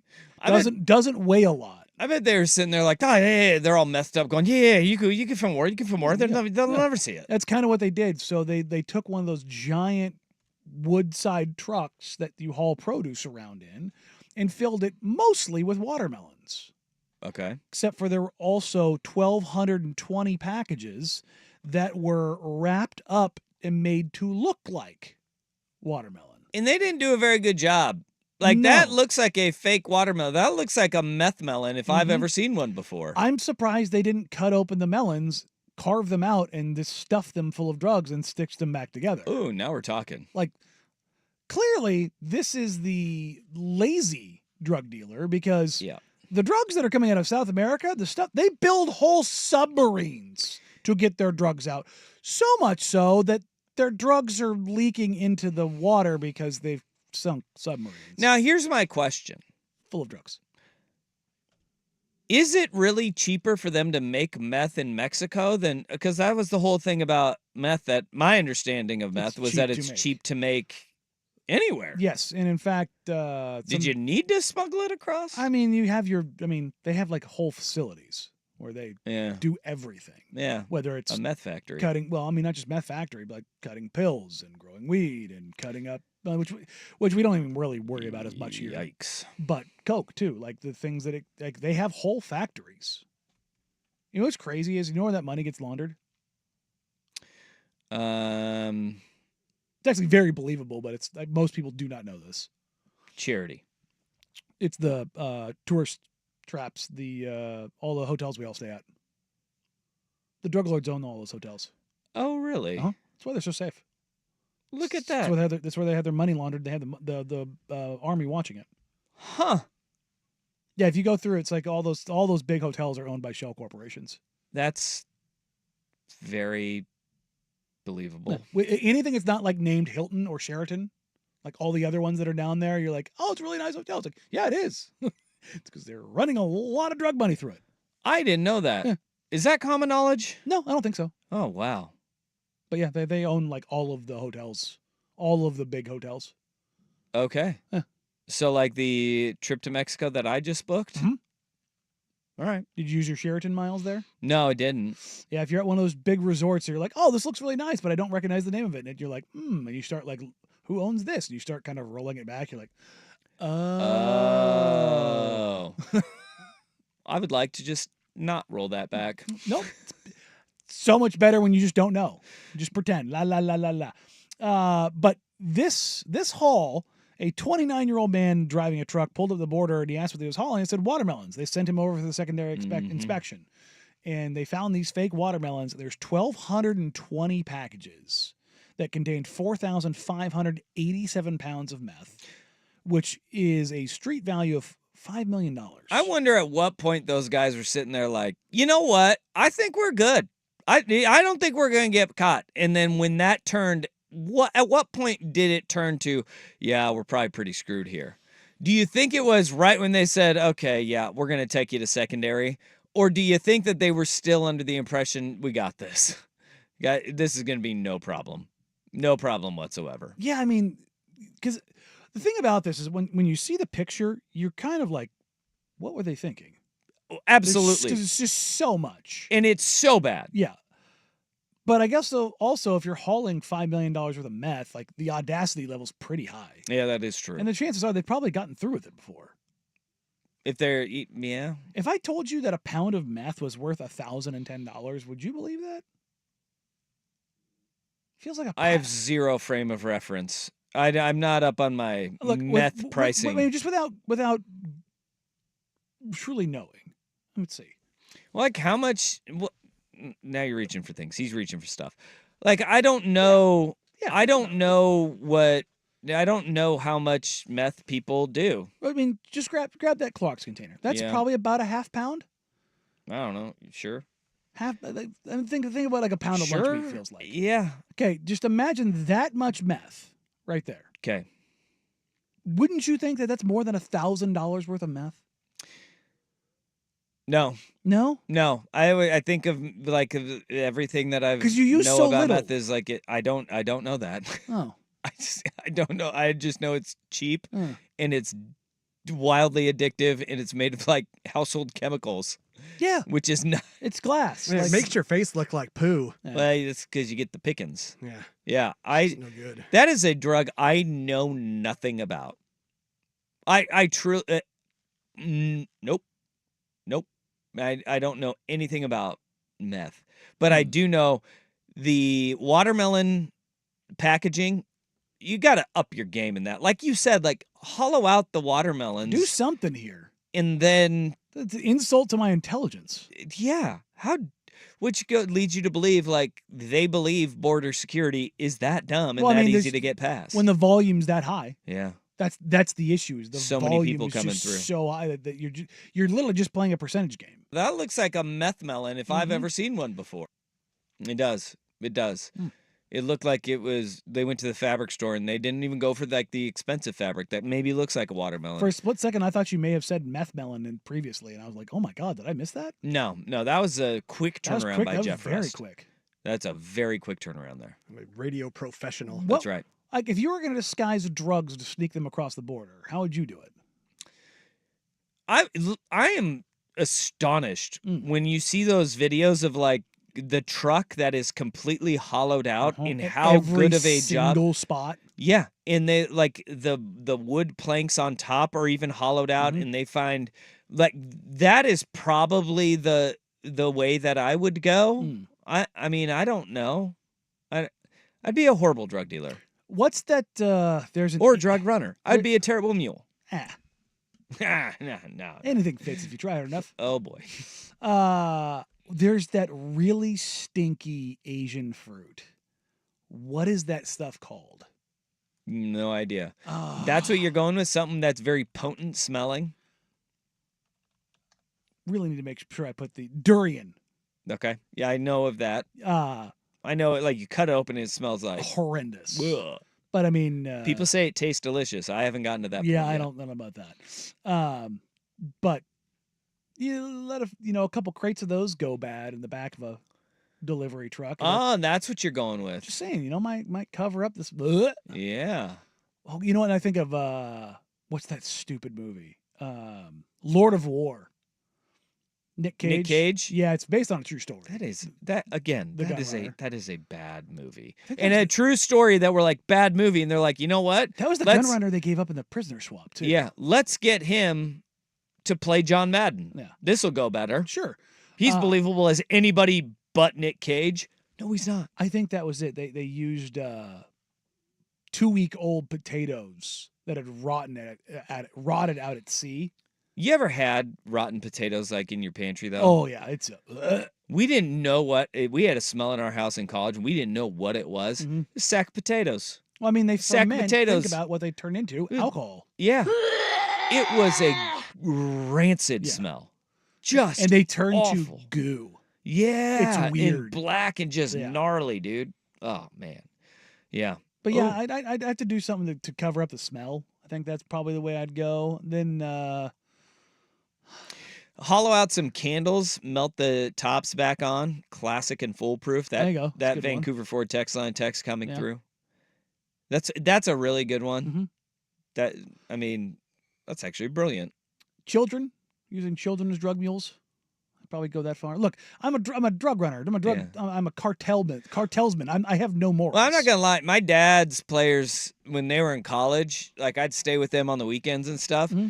And when they were like living in the dorms, they would just load me up, young Dusty, load my little Mickey Mouse backpack with beer, and they'd have me walk right in the dorm because they're not going to check your bag. No, the RA's not checking the 5-year-old rolling through. There's no way that kid has clink, 18 pack loaded in. I was like, I'd be walking like leaning backwards. I vividly remember being like, guys, this is too heavy for me. They're like, you got this. You got this. And I was like, I do. I got it. I think I smell a new children's book, just Dusty, the 5-year-old booze mule. Yeah. So, you're not wrong with the kids. Like, I did that. Yeah. I did that for college kids when I was a child. I definitely do that. Like I'm trying to think of it. How else could I exploit the practice here? I've seen it's really weird when you see children's toys, like teddy bears just loaded, that's a normal loaded one. with bags of meth and The coke. one You're like, I whoa. really like is when they basically like paper mache stuff out of drugs, but it's actually like they use the drugs themselves as like part of the ingredient. Yeah. And then they deliver it to a location and they rinse it and get the drugs back out of it. That one's pretty crazy. That's mind blowing. Yeah. Like they use like an actual chemical procedure, like they bake it into something. Like and they use stop making meth and make like a cure for cancer. God. They gotta get more money in it. Goodness. Those grants take years to get. Cooking up a batch takes 25 minutes. Yeesh. Oh, you know what? Speaking of meth, that's probably what it transition. And you like that? It's probably what it takes to think as a flag football quarterback that you're better than Patrick Mahomes. Danny and Dusty today, the fan. It's the Vancouver Ford text line.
need athletes from non-traditional sports to shut up. I think that's the level that we've reached. Whether it's Noah Lyles in track and field or a quarterback of a flag football league. This may be one of the dumbest takes I've ever heard. It continues to go on, too, just for some unbelievable reason. This is dumber than Tyreek Hill thinking he could beat Noah Lyles in a race. There's a world that exists where Tyreek Hill probably could have. Yeah, it's the one where Noah Lyles gets injured, but Noah Lyles would absolutely pump Tyreek Hill in a race. And it would not be close. It would not, everybody would be like, oh, that's bad. We saw like the DK Metcalf when he ran the 100. That wasn't against the world's fastest man. No. And he ran really well. But he would get smoked by an Olympic sprinter, like a Olympic sprinter in the finals. This is even more dumb that this man actually believes this. Quarterback Daryl Doucette, this is from TMZ Sports, had this to say about, just listen. At the end of the day, I feel like I'm better than Patrick Mahomes because of my IQ of the game. I know he's right now the best in the league. I know he's more accurate. I know he has all these intangibles. But when it comes to flag football, I feel like I know more than him. So the guy that has to make reads against the biggest humans on the planet in split seconds or die has got a worse IQ than the guy that's playing out and can't be touched. Sure, Jan. One of the things that makes Patrick Mahomes, Joe Burrow so impressive is how smart they are. And their ability to say that process. your football IQ is better than Patrick Mahomes. Now, he says at flag football. I don't care. Like these guys have never run Skelly. They don't do 7-on-7. Your sport is what they do in their off time. Yeah. You know what? If anything else, if where he may be correct is that he can throw a ball without worrying about his receiver dying. But you know what Patrick Mahomes and Joe Burrow will do? They'll thread that needle. You think that they don't see tight windows in the NFL? They will put it on a receiver far better than a flag football quarterback will. And also, Daryl Doucette is 5'7".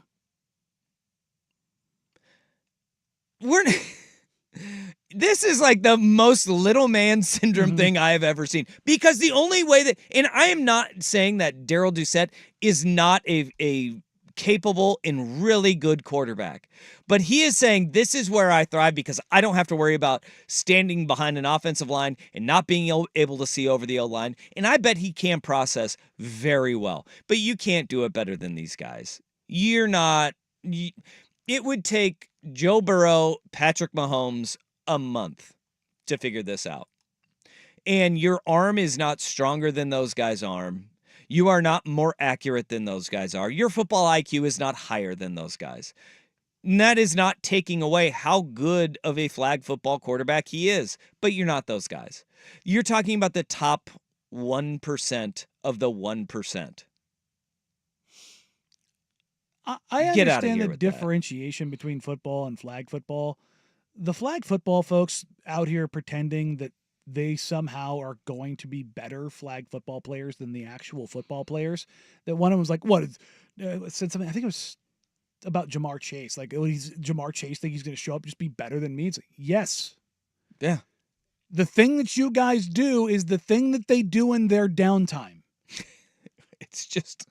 It's an all-time take by this guy because he does feel threatened because you have guys like Joe Burrow and Patrick Mahomes saying, if I could go win a gold medal, I would love to go and win a gold medal. They could show up in LA and they would run away with it. Yeah. They run absolutely away with would. it. They absolutely 100% Put Joe would. Burrow and Jamar Chase and just watch. Good luck. See everything that you have built and just watch it crumble really quickly. I mean, there is a difference in flag pulling and evading in flag football. Mm-hmm. It is different than in the NFL. Sure. I'm taking those guys 10 times out of 10. 10 out of 10. I could go with an all-rookie team. Golly. Give me Caleb Williams and Rome Odunze, A.D. Mitchell, Who's a running back that we just had taken? Early running back. Boy, I can't even remember. The Texas kid was the first running Yeah, back off the board, and he's right? he's a every down back too. So him, Bijan Robinson. I'm saying just from this class. I mean, you give me Bijan in the open field. You imagine Bijan Robinson in flag football? Well, I mean, Ugh. you just take one of the best third down backs in the NFL and just say, done. Yeah, you give me a receiving Good back. luck. Give me Jameer Gibbs, and Yeah. I'm Yes. I'm winning a gold medal. Yeah. Good luck. Like everyone's like, oh, well, there's no, you don't have to worry about getting hit. I'm like, yeah, Jameer Gibbs is going to 4-4 you into the ground. Yeah. Yeah. Stop on a dime and just make you look silly. Even the guys like Trey Benson, the Texas running back, Yeah. or Blake Corum, the Michigan running Mhm. back. Put him either one. Not the guys that you would traditionally say these are the receiving running Put backs. AD Mitchell on a slant on one side, Roma Dunze on a post on the other, and go, have fun. No, you just send Christian McCaffrey as your running back. You can line him up at receiver.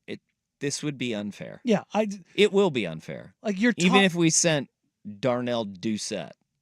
But if we can, we're going to send Patrick Mahomes or Joe Burrow. it would be hilarious. It would just be Patrick Mahomes behind the back. Think about the passes that Patrick Mahomes would pull out of his backside. Unbelievable. Have you seen the clip that's been floating around of Dan Marino? No? Because of the Mahomes behind the back pass, there's a clip of Marino before a game throwing a spinning backhand, like a reverse kind of discus, Oh, nice. throwing it backwards without looking on a dime, like 35 yards downfield to a guy waiting in the end zone who doesn't move. Yeah. It's like, okay. Can you do that? So yeah, these guys are freaks. But he is the best flag football quarterback. He is. He's just waiting for a shot. Mm. We're all going to see when he's backing up Patrick Mahomes in the Olympics. I would love it if he's out there bringing him his water. That would be so brutal. Here you for go, him. Mr. Mahomes. Sorry. And Patrick Mahomes, he tweeted out a 50-cent gif in response to this, and that's more of a response than I thought he needed to give. But it just, it reinforced it all. It just kind of body bagged him, just like me. You're talking about me? How did I get drug into this, man? I'm better than you. I love the audacity to lie so egregiously about having a higher IQ than him.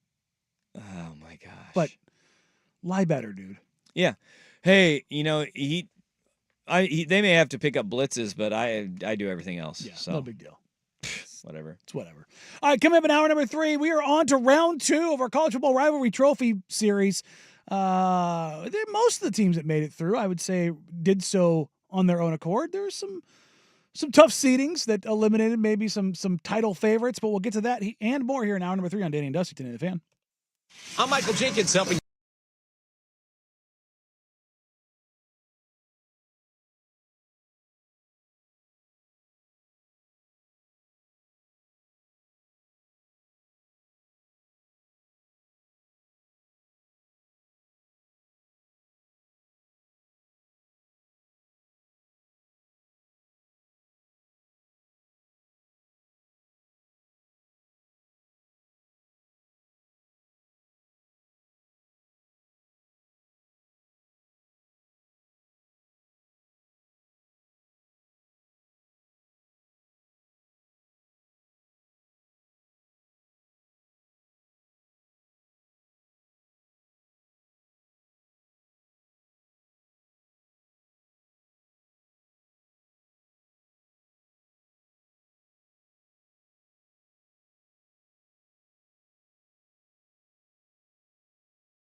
Hour number 3 here on Danny and Dusty. Whether you're listening along on 1080 AM, watching along on youtube.com/1080 AM The Fan, or twitch.tv/1080 AM The Fan, we appreciate you. We love you. Thanks for hanging out with us. Hey, a big day today. Right after we get done, we got 58 minutes from now. It's a all Club 1080 show. Dun, dun, prime dun, time dun. at 10 Barrel. They're the new sponsors of the club, and Is Buck it's going to be ready for all that? club.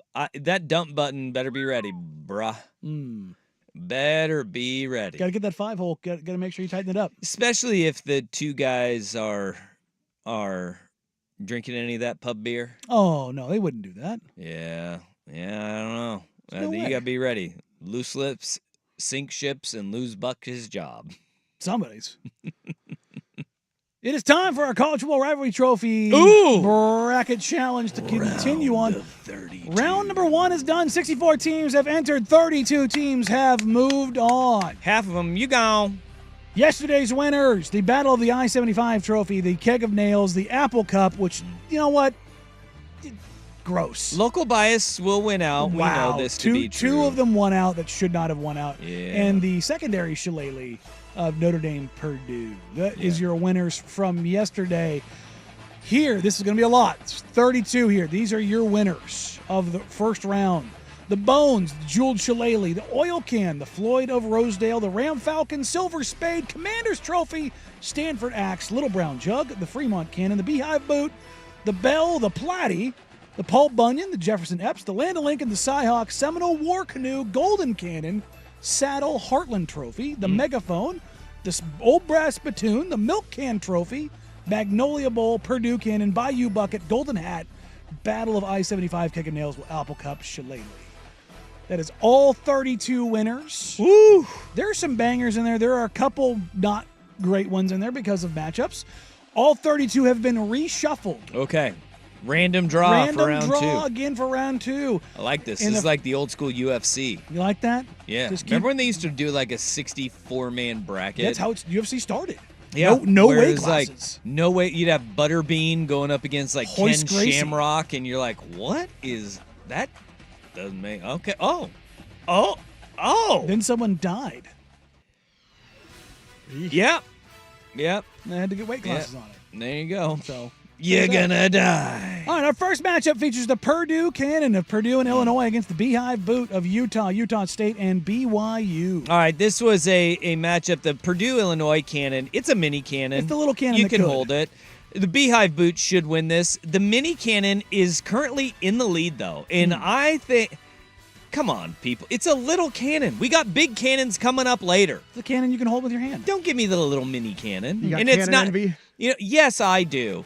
You know, if you're gonna go with a hand cannon, it should be, you know, what is it? Desert Eagle. Give me the Desert Eagle 45. Don't give me this little cannon that you have at Purdue, this Illinois. cannon shoots marbles. Get out. Matchup number 2. It's a big one. The Keg of Nails of Cincinnati and Louisville versus the Heartland Trophy of Iowa, Wisconsin. Currently, the Heartland Trophy in the lead over the Keg of Nails. The Keg of Nails, I think it's probably a pretty undisputed 1 seed, and it might be upset here. Look, the Keg of Nails. It's got a great name. It's got a Literally great look. Keg of Nails. Yeah, it just has painted on the top of it. Nail Keg. Rival battle for the Nail Keg. I like it. It's very simple.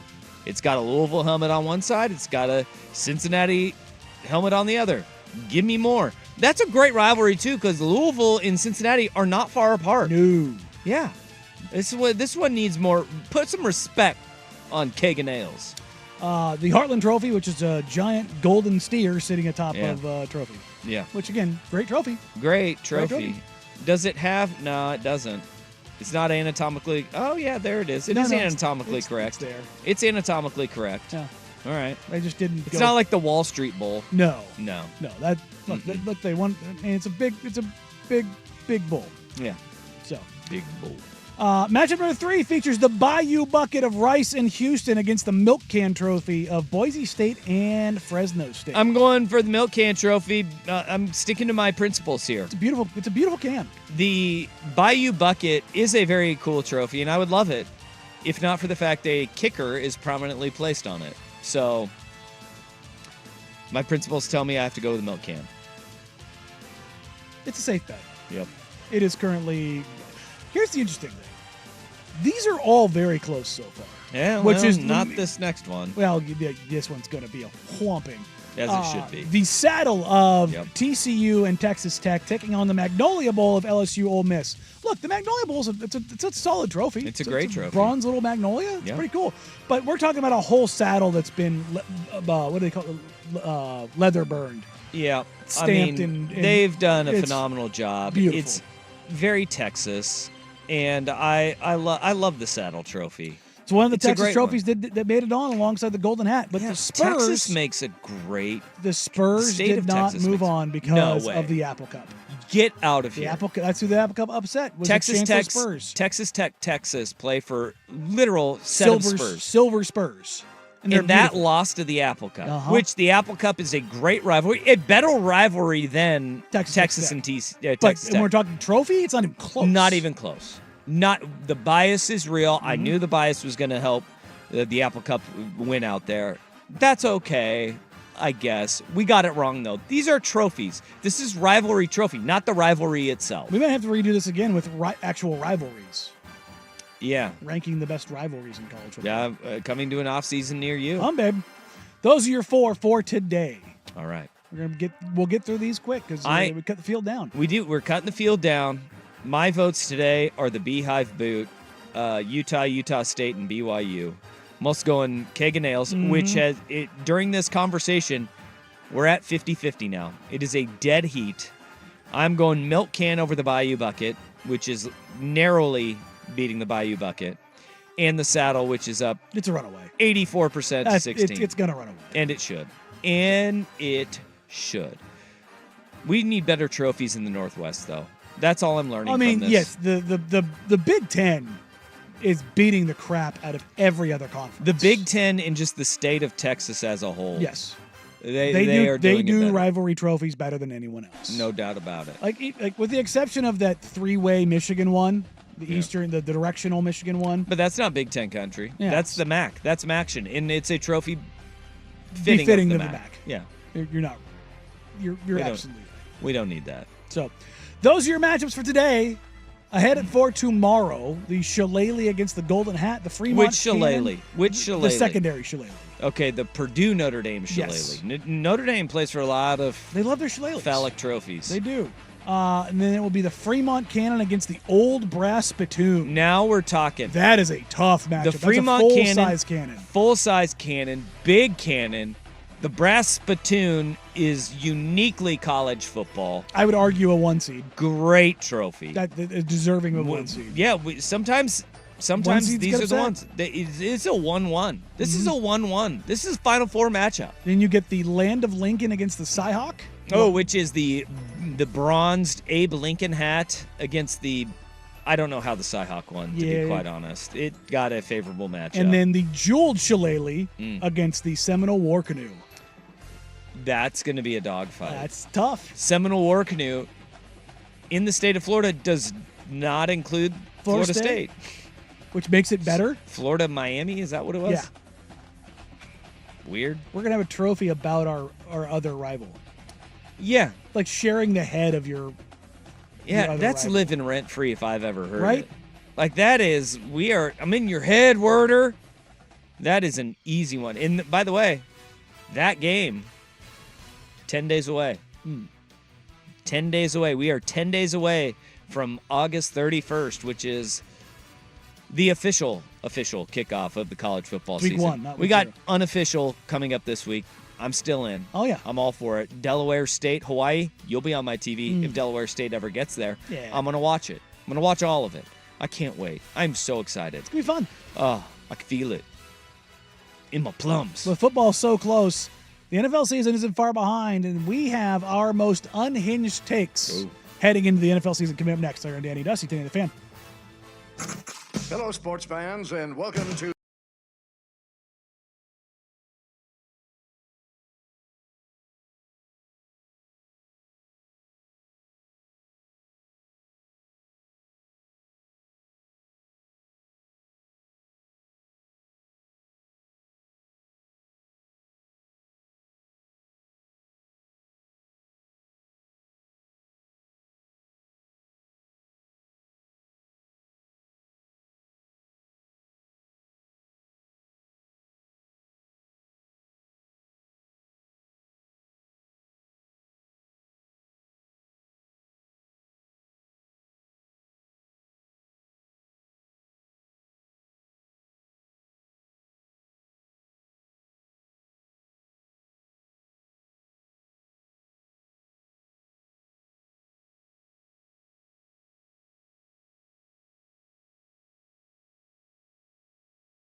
I've seen plenty of folks all around the NFL, the media coverage that is leading into the season where everyone has a hope and a dream. Except for the Carolina Panthers. No, they don't. No, or the Patriots. Even then, there's something there. I think there's at least like... Is there? Yeah, Drake May could play this year. Is there? If you're the Carolina Your best Panthers, player just got traded. Yeah, but I mean, if you're Carolina Panthers, Bryce Young playing, I don't think is a good thing. I am really fascinated to see if Dave Canales gets through Is Jesus? No, gets through to Bryce Young, and you see growth out of him. It's like turning water into wine, man. I just don't. I think you know this. Like it's the same thing as in basketball. When you have so many people in your ear, sure, it's hard to function. It as a quarterback, having 4 or 5 people telling you how the offense should be run, and none of them being on the same page, and then having no talent around you, that is impossible. Not easy. Like it. So I want to see if just a little bit of stability gives us like any hint that Bryce Young can be a serviceable player. I'm not even talking about like I don't want to see him even good. Just like you can roll him out and play football with him. I want to see if Dave Canales can get to that step first, because we weren't there last year. No. It was atrocious. Yeah, and so it's no hot take or an unhinged take by any means to say that the Carolina Panthers are going to be awful. Awful. On the flip side of that, awful. What's an unhinged take that you have coming into this season? Look, these are unhinged takes. Mm-hmm. These are unhinged takes. I think the Cardinals make the playoffs. Oh. An unhinged take. I think the That is an unhinged take. Arizona Cardinals make the playoffs. You believe in that much in the Kyler Marvin Harrison crazy duo? Yeah, I do. Okay. Yeah. I there is just something about that team last year. They were not an abomination. They had no quarterback at the beginning of the year. And Astronaut, baby. It was they did go to the Pastronaut. They were 4-13. Looked more competitive at the end of the year. And with Kyler Murray back, Jonathan Gannon running the defense is going to be improved this year. And you have a number 1 for Kyler Murray to throw to. I would not be stunned if they made the playoffs, because we see worst to first every single year.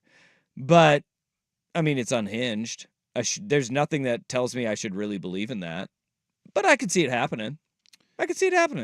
God, Marvin Harrison Jr., obviously very promising wide receiver, but Michael Wilson and Greg Dortch. Yeah. Zay Jones is on that team Yeah. too. Zach Pascal is also a receiver for them. Like they just got like a but if you want to whip the ball around the field, sure. And they got continuity coming back. So I don't know. It's unhinged, but Cardinals making the playoffs. There, you want it unhinged? No. I got unhinged for you. My first out the one, gate. Yeah. Yeah, that was out the gate. Look, mine's going to be probably just as much. The Chicago Bears will go from worst to first in their division. Not only will they improve, they will win their division and go to the playoffs. Is that really unhinged? I mean, look at the Lions. Look at the turnover that they had in their roster, though. Rookie quarterback. Even though C.J. Stroud did it last year, it's not that common to do that. Yeah. I mean, they drastically improved that roster. I don't think we have seen this in quite some time. You want me to take it a step further? Yeah, go. Caleb Williams will finish as a top 5 MVP candidate.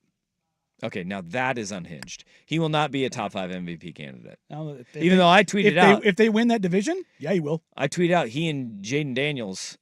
No, he won't. No, even if they win that division, he will not be an MVP candidate. Think of all the guys he has to go through. Because they may go to the playoffs. They're not winning. They're not winning the NFC, and they're not winning a Super Bowl. No. An MVP. If they win that division, though, the sound around him will be crazy. It will be absolutely bonkers. I got another one. The Falcons playing in the NFC Championship game. Oh. Their the feeling around that franchise is so drastically different than what we have seen in the past. Last year, they were like a beaten down dog, right? Like nobody wanted. It was just cowering in the corner. Arthur Smith was the dead man walking. They knew it. You bring in a new head coach. You bring in a new quarterback. They still had all the weapons in place offensively, and you're like, how can they be this bad? How could they be this bad? Well, there's a change of mood, and then you add to that. You go out and you get Matthew Judon, and you get Justin Simmons for a pass rusher and a safety that just kind of gives your boost to your defense. It cost you a third-round pick. It cost you nothing. For both those guys. And that momentum just kind of feels different. And Zach Robinson as the offensive coordinator coming down from Cincinnati kind of feels like there's a ton of momentum in a very winnable division. You have to rely on Kirk Cousins, which makes us completely unhinged. But that's why Michael Penix was drafted, apparently. Yeah, well, you want it unhinged. I'm going to give you the unhinged. I'm going to go down my next one and go with another rookie quarterback. The Washington Commanders will win the NFC East. Oh.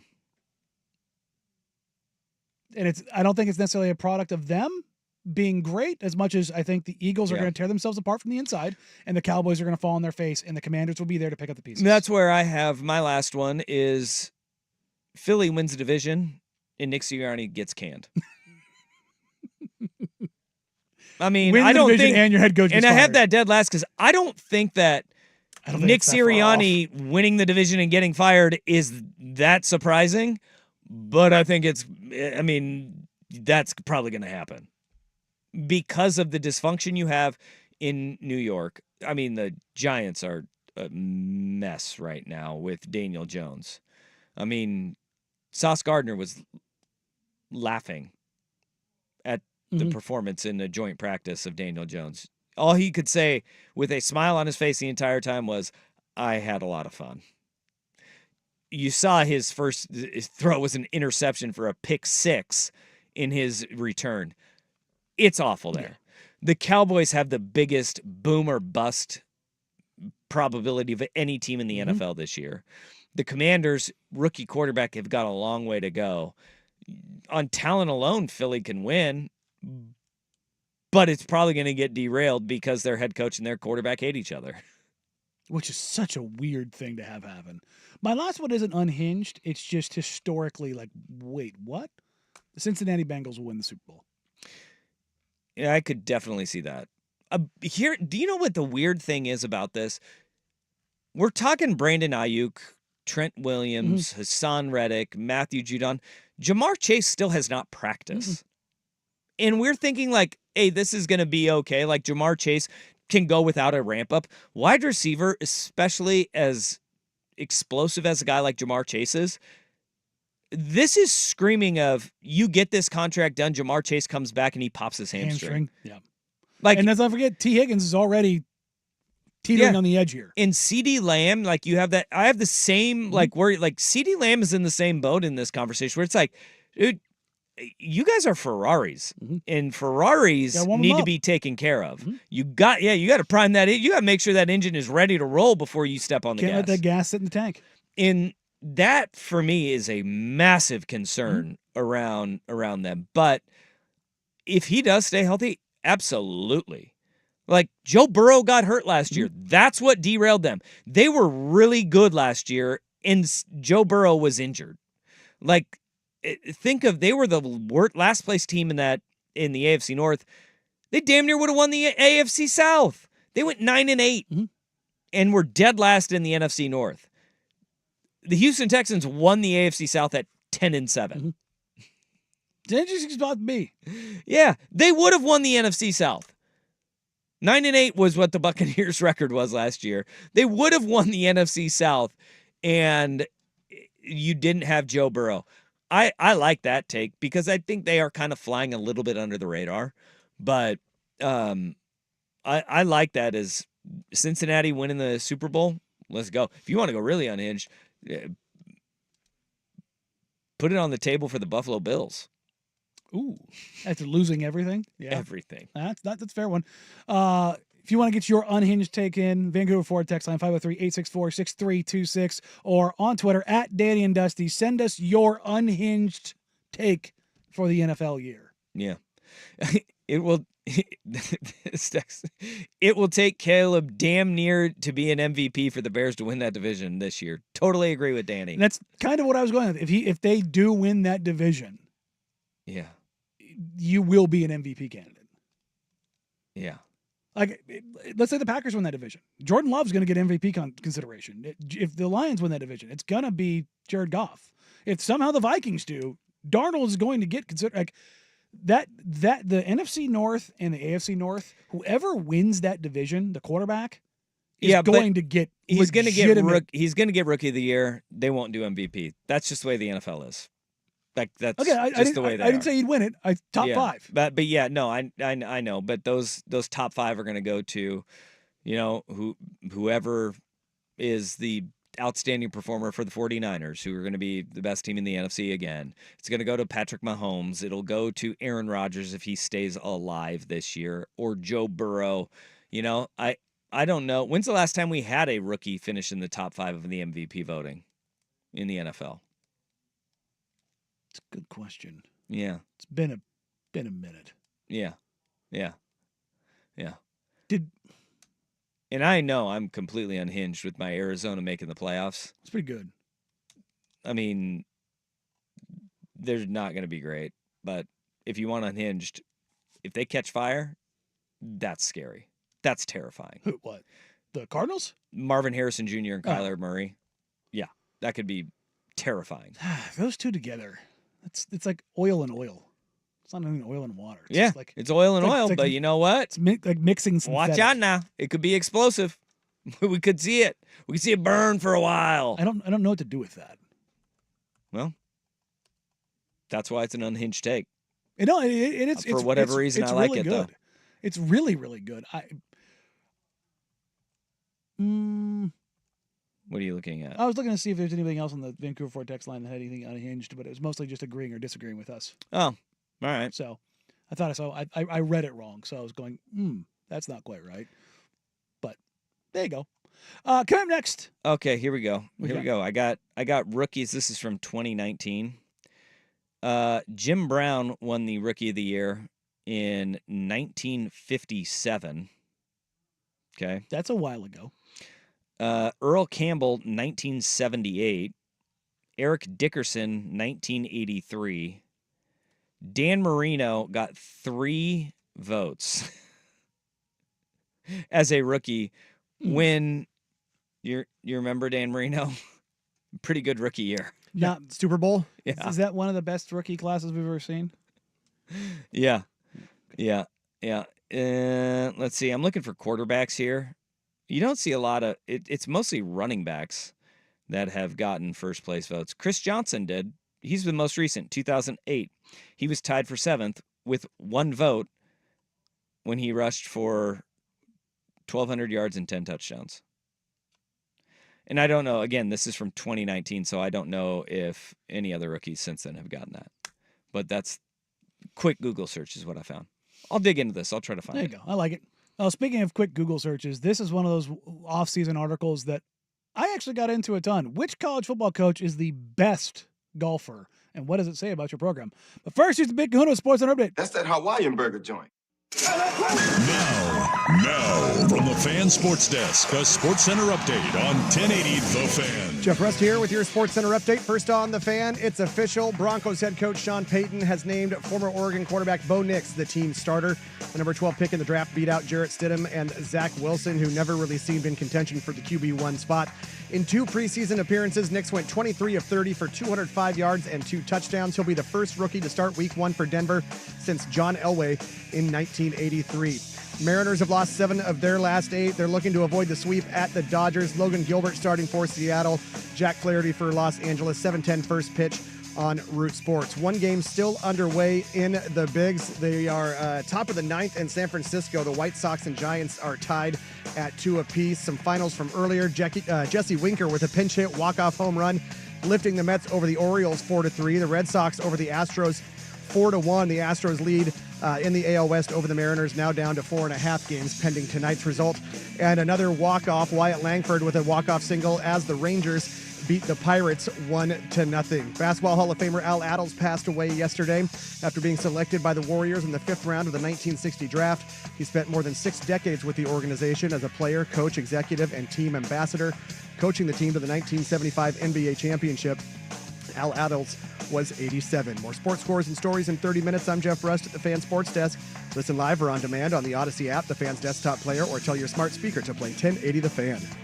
Got a smart speaker? It's the Fan in your office and every room of your home. Tell your smart speaker to play 1080 The Fan.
You did some crack sleuth work in the break here. I've gone back 16 years in MVP voting, and this is where you may get Caleb Williams into the top 5. Some years, like 2019, Lamar Jackson was the only player to get an MVP vote.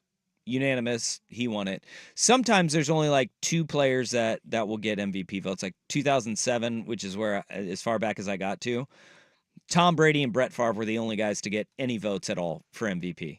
And Brett Favre got a singular vote for MVP.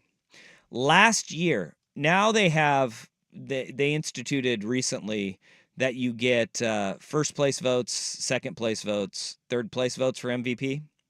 Last year, C.J. Stroud of the Houston Texans, he went and took a team worst to first, won a playoff game, and was a rookie. He finished 9th in MVP voting.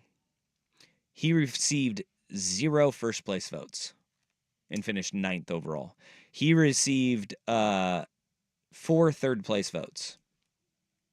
So CJ Stroud, and that's where Caleb Williams, like if it's a runaway season and it's, Patrick Mahomes no-brainer MVP, then if he peels off like a third-place vote and nobody else has given anybody else any votes, then you may see him in the top 5. So that's where it gives credence. We've only had 2 rookies in the last 16 years get MVP votes, period. C.J. Stroud last year, and then 2016, Dak Prescott finished 6th in MVP voting in his rookie year. So again, you'd have to have a pretty special year and win a division. That's the bar for getting and be pretty prolific. Yeah, you'd have to light it up. Being the first Bears quarterback to throw for 4,000 yards might do it. Maybe. When the bar is the floor. When the bar is that low, maybe saying. you do trip over it. Yeah. It Ooh, happens. unhinged take here on the Vancouver Ford text line. Seattle gets last in the division, then Arizona. Rams will be better this season than Arizona. Rams could be an NFC title winner and be in the NFC Championship. I would not be surprised if we did see like a 49ers Rams NFC Championship. All NFC West. Run it all back. Just cannibalize each other. Matt Stafford stays healthy. I mean, losing Aaron Donald, pretty big deal, though. The most dominant defensive player maybe of all time, yeah. I would say that may hinder their run. That would hinder their Old knife hands is tough to replace. Yeah, that's a tough one. So, but if you're going unhinged, pretty good. Listen to it. Yeah. Complete pivot. Brett Murphy of Action Sports Network. There you go. Lord, thank you. We got it. My brain stopped working there for 3 seconds. Sure did. Has a quintessential offseason article that I actually found very interesting. College football's best and worst head coach golfers. I was so into this, and I can't even tell you how excited I was to see this. So, I was at the boundaries for this. 32 of the 134 FBS coaches have official handicaps registered with the USGA. Okay.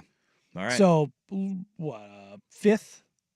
A little under a fifth Mm-hmm. of the total coaches. Do you have your handicap registered? I do. Okay. I do. You would. Mine's too high. Mine was identical to Dan Lanning until my last round of golf I played. I was rolling a 16-7 and then I blew up. And one of my low scores came off from last summer, and I'm out. Ooh, yeah, it's tough. Yeah, it's good though for making money. I'll tell you that much. Oh, there you go. Yeah, you have a good day. Hell yeah, I don't care if my handicap is high. I'm all about making money, baby. You know, it may or may not get sandbagged from time to time. I don't sandbag. I keep everything, but those blow up rounds, they certainly help. I just sit there and I look at it and I go, "This ain't gonna hurt. This is gonna help." Eventually. Speaking of Dan Lanning is 16.7. Yep. He also had a 108 at the Eugene Country Club last month. He and I we could play golf together. Yeah. You're both capable of having the 80 round and the 100 You're round. damn right. I've only played Eugene once, and if you can ever get on there, it's amazing. Was that with? No, that was one of my buddies, a member down there, so I went and I played with him. But it was, those greens are glass. Oh, yeah. They are lightning fast. But course is really cool. It is beautiful. It's a tough track though. It is really tough. So I could see how 108 happens it could real eat you fast. Real fast. But he's 16-7, and they start this article off, and I had no idea. I clicked on the tweet just has like a leaderboard with a bunch of like a Masters type leaderboard with a bunch of coaches' handicaps on it. And Dan Lanning's name isn't on that leaderboard. So when I clicked on this article, I was pleasantly surprised to find out that he's the lead. He is the lead in this because he has a hole-in-one that was being questioned by people this year. Which is certainly interesting because you and I, we witnessed, or a bunch of us witnessed a hole-in-one at the par 3 6th at Langdon at the Fan Golf Classic this year. Yep. It was a scramble tournament, but does that hole-in-one count? Absolutely, Thank it counts. Was it even if it was a par 3, does it count? Yes. Well, par 3 is where you get your hole-in-ones. So, yeah, if you did it on par 4, that's even more impressive. Yeah. But those are the only ones that actually count. Here's the thing with Lanning's, though. His was at the Hay, which is Pebble Beach's executive course. It's their 9-hole par 3 course. Yeah. And he aced it, and it was a 61-yard hole. Doesn't matter how long it is. I don't think so either. And Lanning said it counts. It counts. It does count. But the verification that he got, maybe the coolest validation you could ever have. This is cheating. So this is cheating. Casey Martin, who's Oregon's golf coach, he heard about Lanning's hole-in-one. Martin played golf at Stanford with Tiger Woods, who designed the Hay. Tiger Woods designed the course Dan Lanning got his hole-in-one on. Martin said, text Tiger and ask him if it counts. So Lanning did. Tiger's responded, yes, it counts. I also made my first hole-in-one on a par 3 course when I was 8.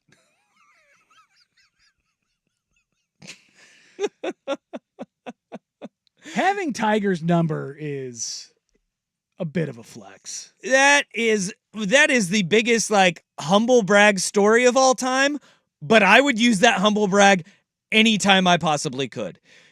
First of all, you get a hole-in-one, you get it on a course that Tiger Woods designed. The hole is named after Jack Nicklaus.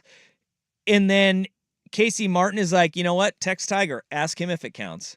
And so Lanning, I don't know how many times him and Tiger have met. If they've met before this, is probably like, hey, this is Dan Lanning, head coach at Oregon. Hey, I got a hole-in-one on your jack hole at the Hay. Does that count? Yeah, it counts. I got my first hole-in-one on a par 3 when I was 8. Phenomenal story. He gives them the blessing, but also hits him with the backhand too. Not just a backhand, it's like he backhanded you, continued to spin around, and then backhanded you again. You know what that is? That's the viral video from during COVID? The fight in the fast food restaurant. Do you ever see that? Where the guy licks the back of his hand, curls back and backhand, walks up to the dude and sidesteps, backhands him across the face so hard that the guy folds backwards and turns into the letter U turned upside down. That's what he did. It is the most egregious backhand in the history of backhands. It's fantastic. To lick the back of your hand, to prime it before slapping the life out of somebody is truly just mwah. It's beautiful. It is beautiful. I thought another great, there's a bunch of great stories and anecdotes from head coaches around college football talking about golf. And Matt Rule said something that I think is fantastic for your head coach. He said that the worse golfer you are, it means you're not spending time on the course. If you're good, you're not working hard enough. That's what I tell every donor that wants to play. And as I looked at this list of the best golfers, you tell me, are these guys great football coaches? No, best golfer as a head football coach is Trent Dilfer, who's essentially a scratch golfer. He's a plus 1.7, but he's listed as a 0.1, which means he shoots under par. Yeah, he says he shoots between scratch 62 and 78 or 72, I think is what he said. Hugh Freeze at Auburn is pretty okay. That's a surprise. He's a 4.6. Hugh Freeze being that good was a bit of an upset, I thought. Yeah, I don't think you get in tight with, the Liberty University folks if you're not a good golfer. You know what I'm saying? Yeah. Jason Candle, Toledo's head coach, 5.6. Rhett Lashley, SMU's coach, is an 8.0. And then Shane Beamer at South Carolina is an 8.2. I feel like Brian Kelly's lying. He's a 10. I could see that. Notre Dame guy, though. You got to be able to. And Lincoln Riley's at 10.1. They go 6.7. They go 6.7 on the list. That's what makes me like, look, man. I'm looking at those two gentlemen, and I'm thinking, who's got the better golf game? Well, Dan Lanning, as you said, he comes in at 24th with a 16.7. Respectable. Kalen DeBoer at Alabama's a 17.9. Josh Heupel at Tennessee, 18.6. And then that one's disappointing. A quarterback? Yeah, quarterback being that far back. Quarterbacks need to be good at golf. But Oregon State's Trent Bray, 21. He's just ahead of Matt Rule's at 21.1. Right there, go by them. If you're a B fan, go by the Matt Rule stat. Trent Bray's working hard. You know, he's coaching. He's not paying attention to being good at golf. Trent Dilfer, playing a lot of golf. UAB. All they want is fire breathers. Have you seen that? No. Fire breathers only. What? Dragons. Like dudes that don't brush their teeth? Yeah, I guess. Is that what we're going with? Want some stank breath. I don't think you want that. You don't want that one bit. Not one bit. See, as much as it's nice to see all these coaches handicap, I want to know who's the most fun to play golf with. Oh, that's a good question. I mean, I bet your Rule's actually fun. I bet Rule is a good time on a golf course. Brian Kelly is no fun. No, he wants to take it very seriously. No fun only. I bet you Lincoln's not very fun on the golf course either. I don't think Lincoln Riley's a fun guy to hang out with, period. I've seen how he barbecues. Yeah. Ugh. It's very weird. You don't want that. He likes it super well done. I think the worse golfer you are, the better time you are on the golf course. I don't know, though. I feel like Shane Beamer might be fun. Nah, Beamer ball. He seems like a cool be a dude. little weird. Yeah. I mean, you can get some weird massage stories out of Hugh Freeze, apparently. Mm-hmm. Tell the folks at Ole Miss. Yeah. Hey. Yeah, I think most football coaches would be a good time. There's like this understanding. The hard part is, though, like you get a Brian Kelly or Lincoln Riley who would probably take it far too seriously and get very angry. Little wet blanket. Yeah, and just drag you down. Drag you down. I'm looking at Sonny Dykes would be a good time on the golf course. Yeah. Kyle Whittingham is a 14.2. He'd be a great time. I want Whittingham. Yeah, I think he'd be a blast. And then, this might be a wild card. Bill O'Brien, Boston College. Bill O'Brien's a 20.7. Yeah, I could see that being. Like, he's tying on a lot of Sam Adams. Yeah. Yes. And he looks like he's a jerk, but he probably. But I bet you get a couple in him, and he's just totally great fun. He loosens up, and he just turns into a complete a-hole when he melts down. I just want to highlight hilarious. this one particular line from this article for no reason at all. Yep. Tulsa's Kevin Wilson got as low as an 8 handicap before he underwent hip surgeries. He's now a 15. Hey, there you go, Danny. Speaking to you. Direct. That's a direct line right to you, man. You know, it's there. It's a real problem. All right, come up. We'll put a nice little bow on today's show before handing you off to the 4 hours of power of the Club Hour with Isaac Suit, Danny and Dusty, 10 the Fan.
Got some news in the basketball world. Portland Trailblazers adjacent. Former Trailblazer Nasir Little has been waived by the Phoenix Suns alongside E.J. Liddell. Nasir Little's contract is being waived and stretched. That's 3 years and $22 million. Yeah, I was going to ask how much money did he have on it? 3 years, $22 million they have left on it. $7 million plus a year. Well, they must not like to Nasir Little all that much. It's that or the injuries. He must have. I mean, look, Nas is unfortunately he's had two of the groin surgeries, and he's had multiple other issues pop up, including a heart scare where he blacked out in the bubble. That it wasn't really covered. I mean, Jason Quick did a profile on it and highlighted that, but it wasn't because it was the bubble. It was not talked about in the way that it was terrifying. Yeah. Like multiple Trailblazers players were in tears, like freaking out about how bad that got. But not on a personal note, Nas is one of the most honest and sincere dudes I've ever covered. And that's the part you hate to see is that when injuries derail a guy that is a good person. Yeah. But his injuries get in the way, and he's never able to fulfill what his potential was. Because Nas is a 6'6" powerhouse. Yeah, long arms, supremely athletic, works hard. I mean, he'll land somewhere just because people want him. You know where I think he lands right now? Portland. No, but Portland adjacent, Milwaukee. Algonquin for the good land. Yeah, I could see him ending up there, pretty simply because they need more young, athletic dudes. Young, cheap talent. There you go. Would be pretty easy to see that happen. I know a guy that likes him a lot that's on that team. Giannis? No. Damian Lamont Ollie Lillard. Senior. Yeah, that guy. He really likes Nasir Little. Yeah, no, Nas was in Portland. It was always interesting talking. For those that don't know how this kind of works, they open up the locker room pregame. Post-COVID, it's different from what it was even years ago. But the vets know not to be in the locker room at a certain time in pregame, and they'll slowly slink into another room or into the weight room or go get treatment. The young guys just don't know, or all the other spots already taken. So they're kind of stuck in there. And Nas would kind of hold court. It was his time to shine. And he, whatever debate came up, TV shows, anime, shoes, food, he was always interested, and he would always have a question. Yeah. And so many guys, like young guys in the NBA, don't get how to do the process because they just haven't been around media that long. Nas always got it. And it sure helps where he played his college basketball. In North Carolina, yeah. He was only there for a year, though, but it's just like it's kind of naturally part of who he is. And I'll never forget this.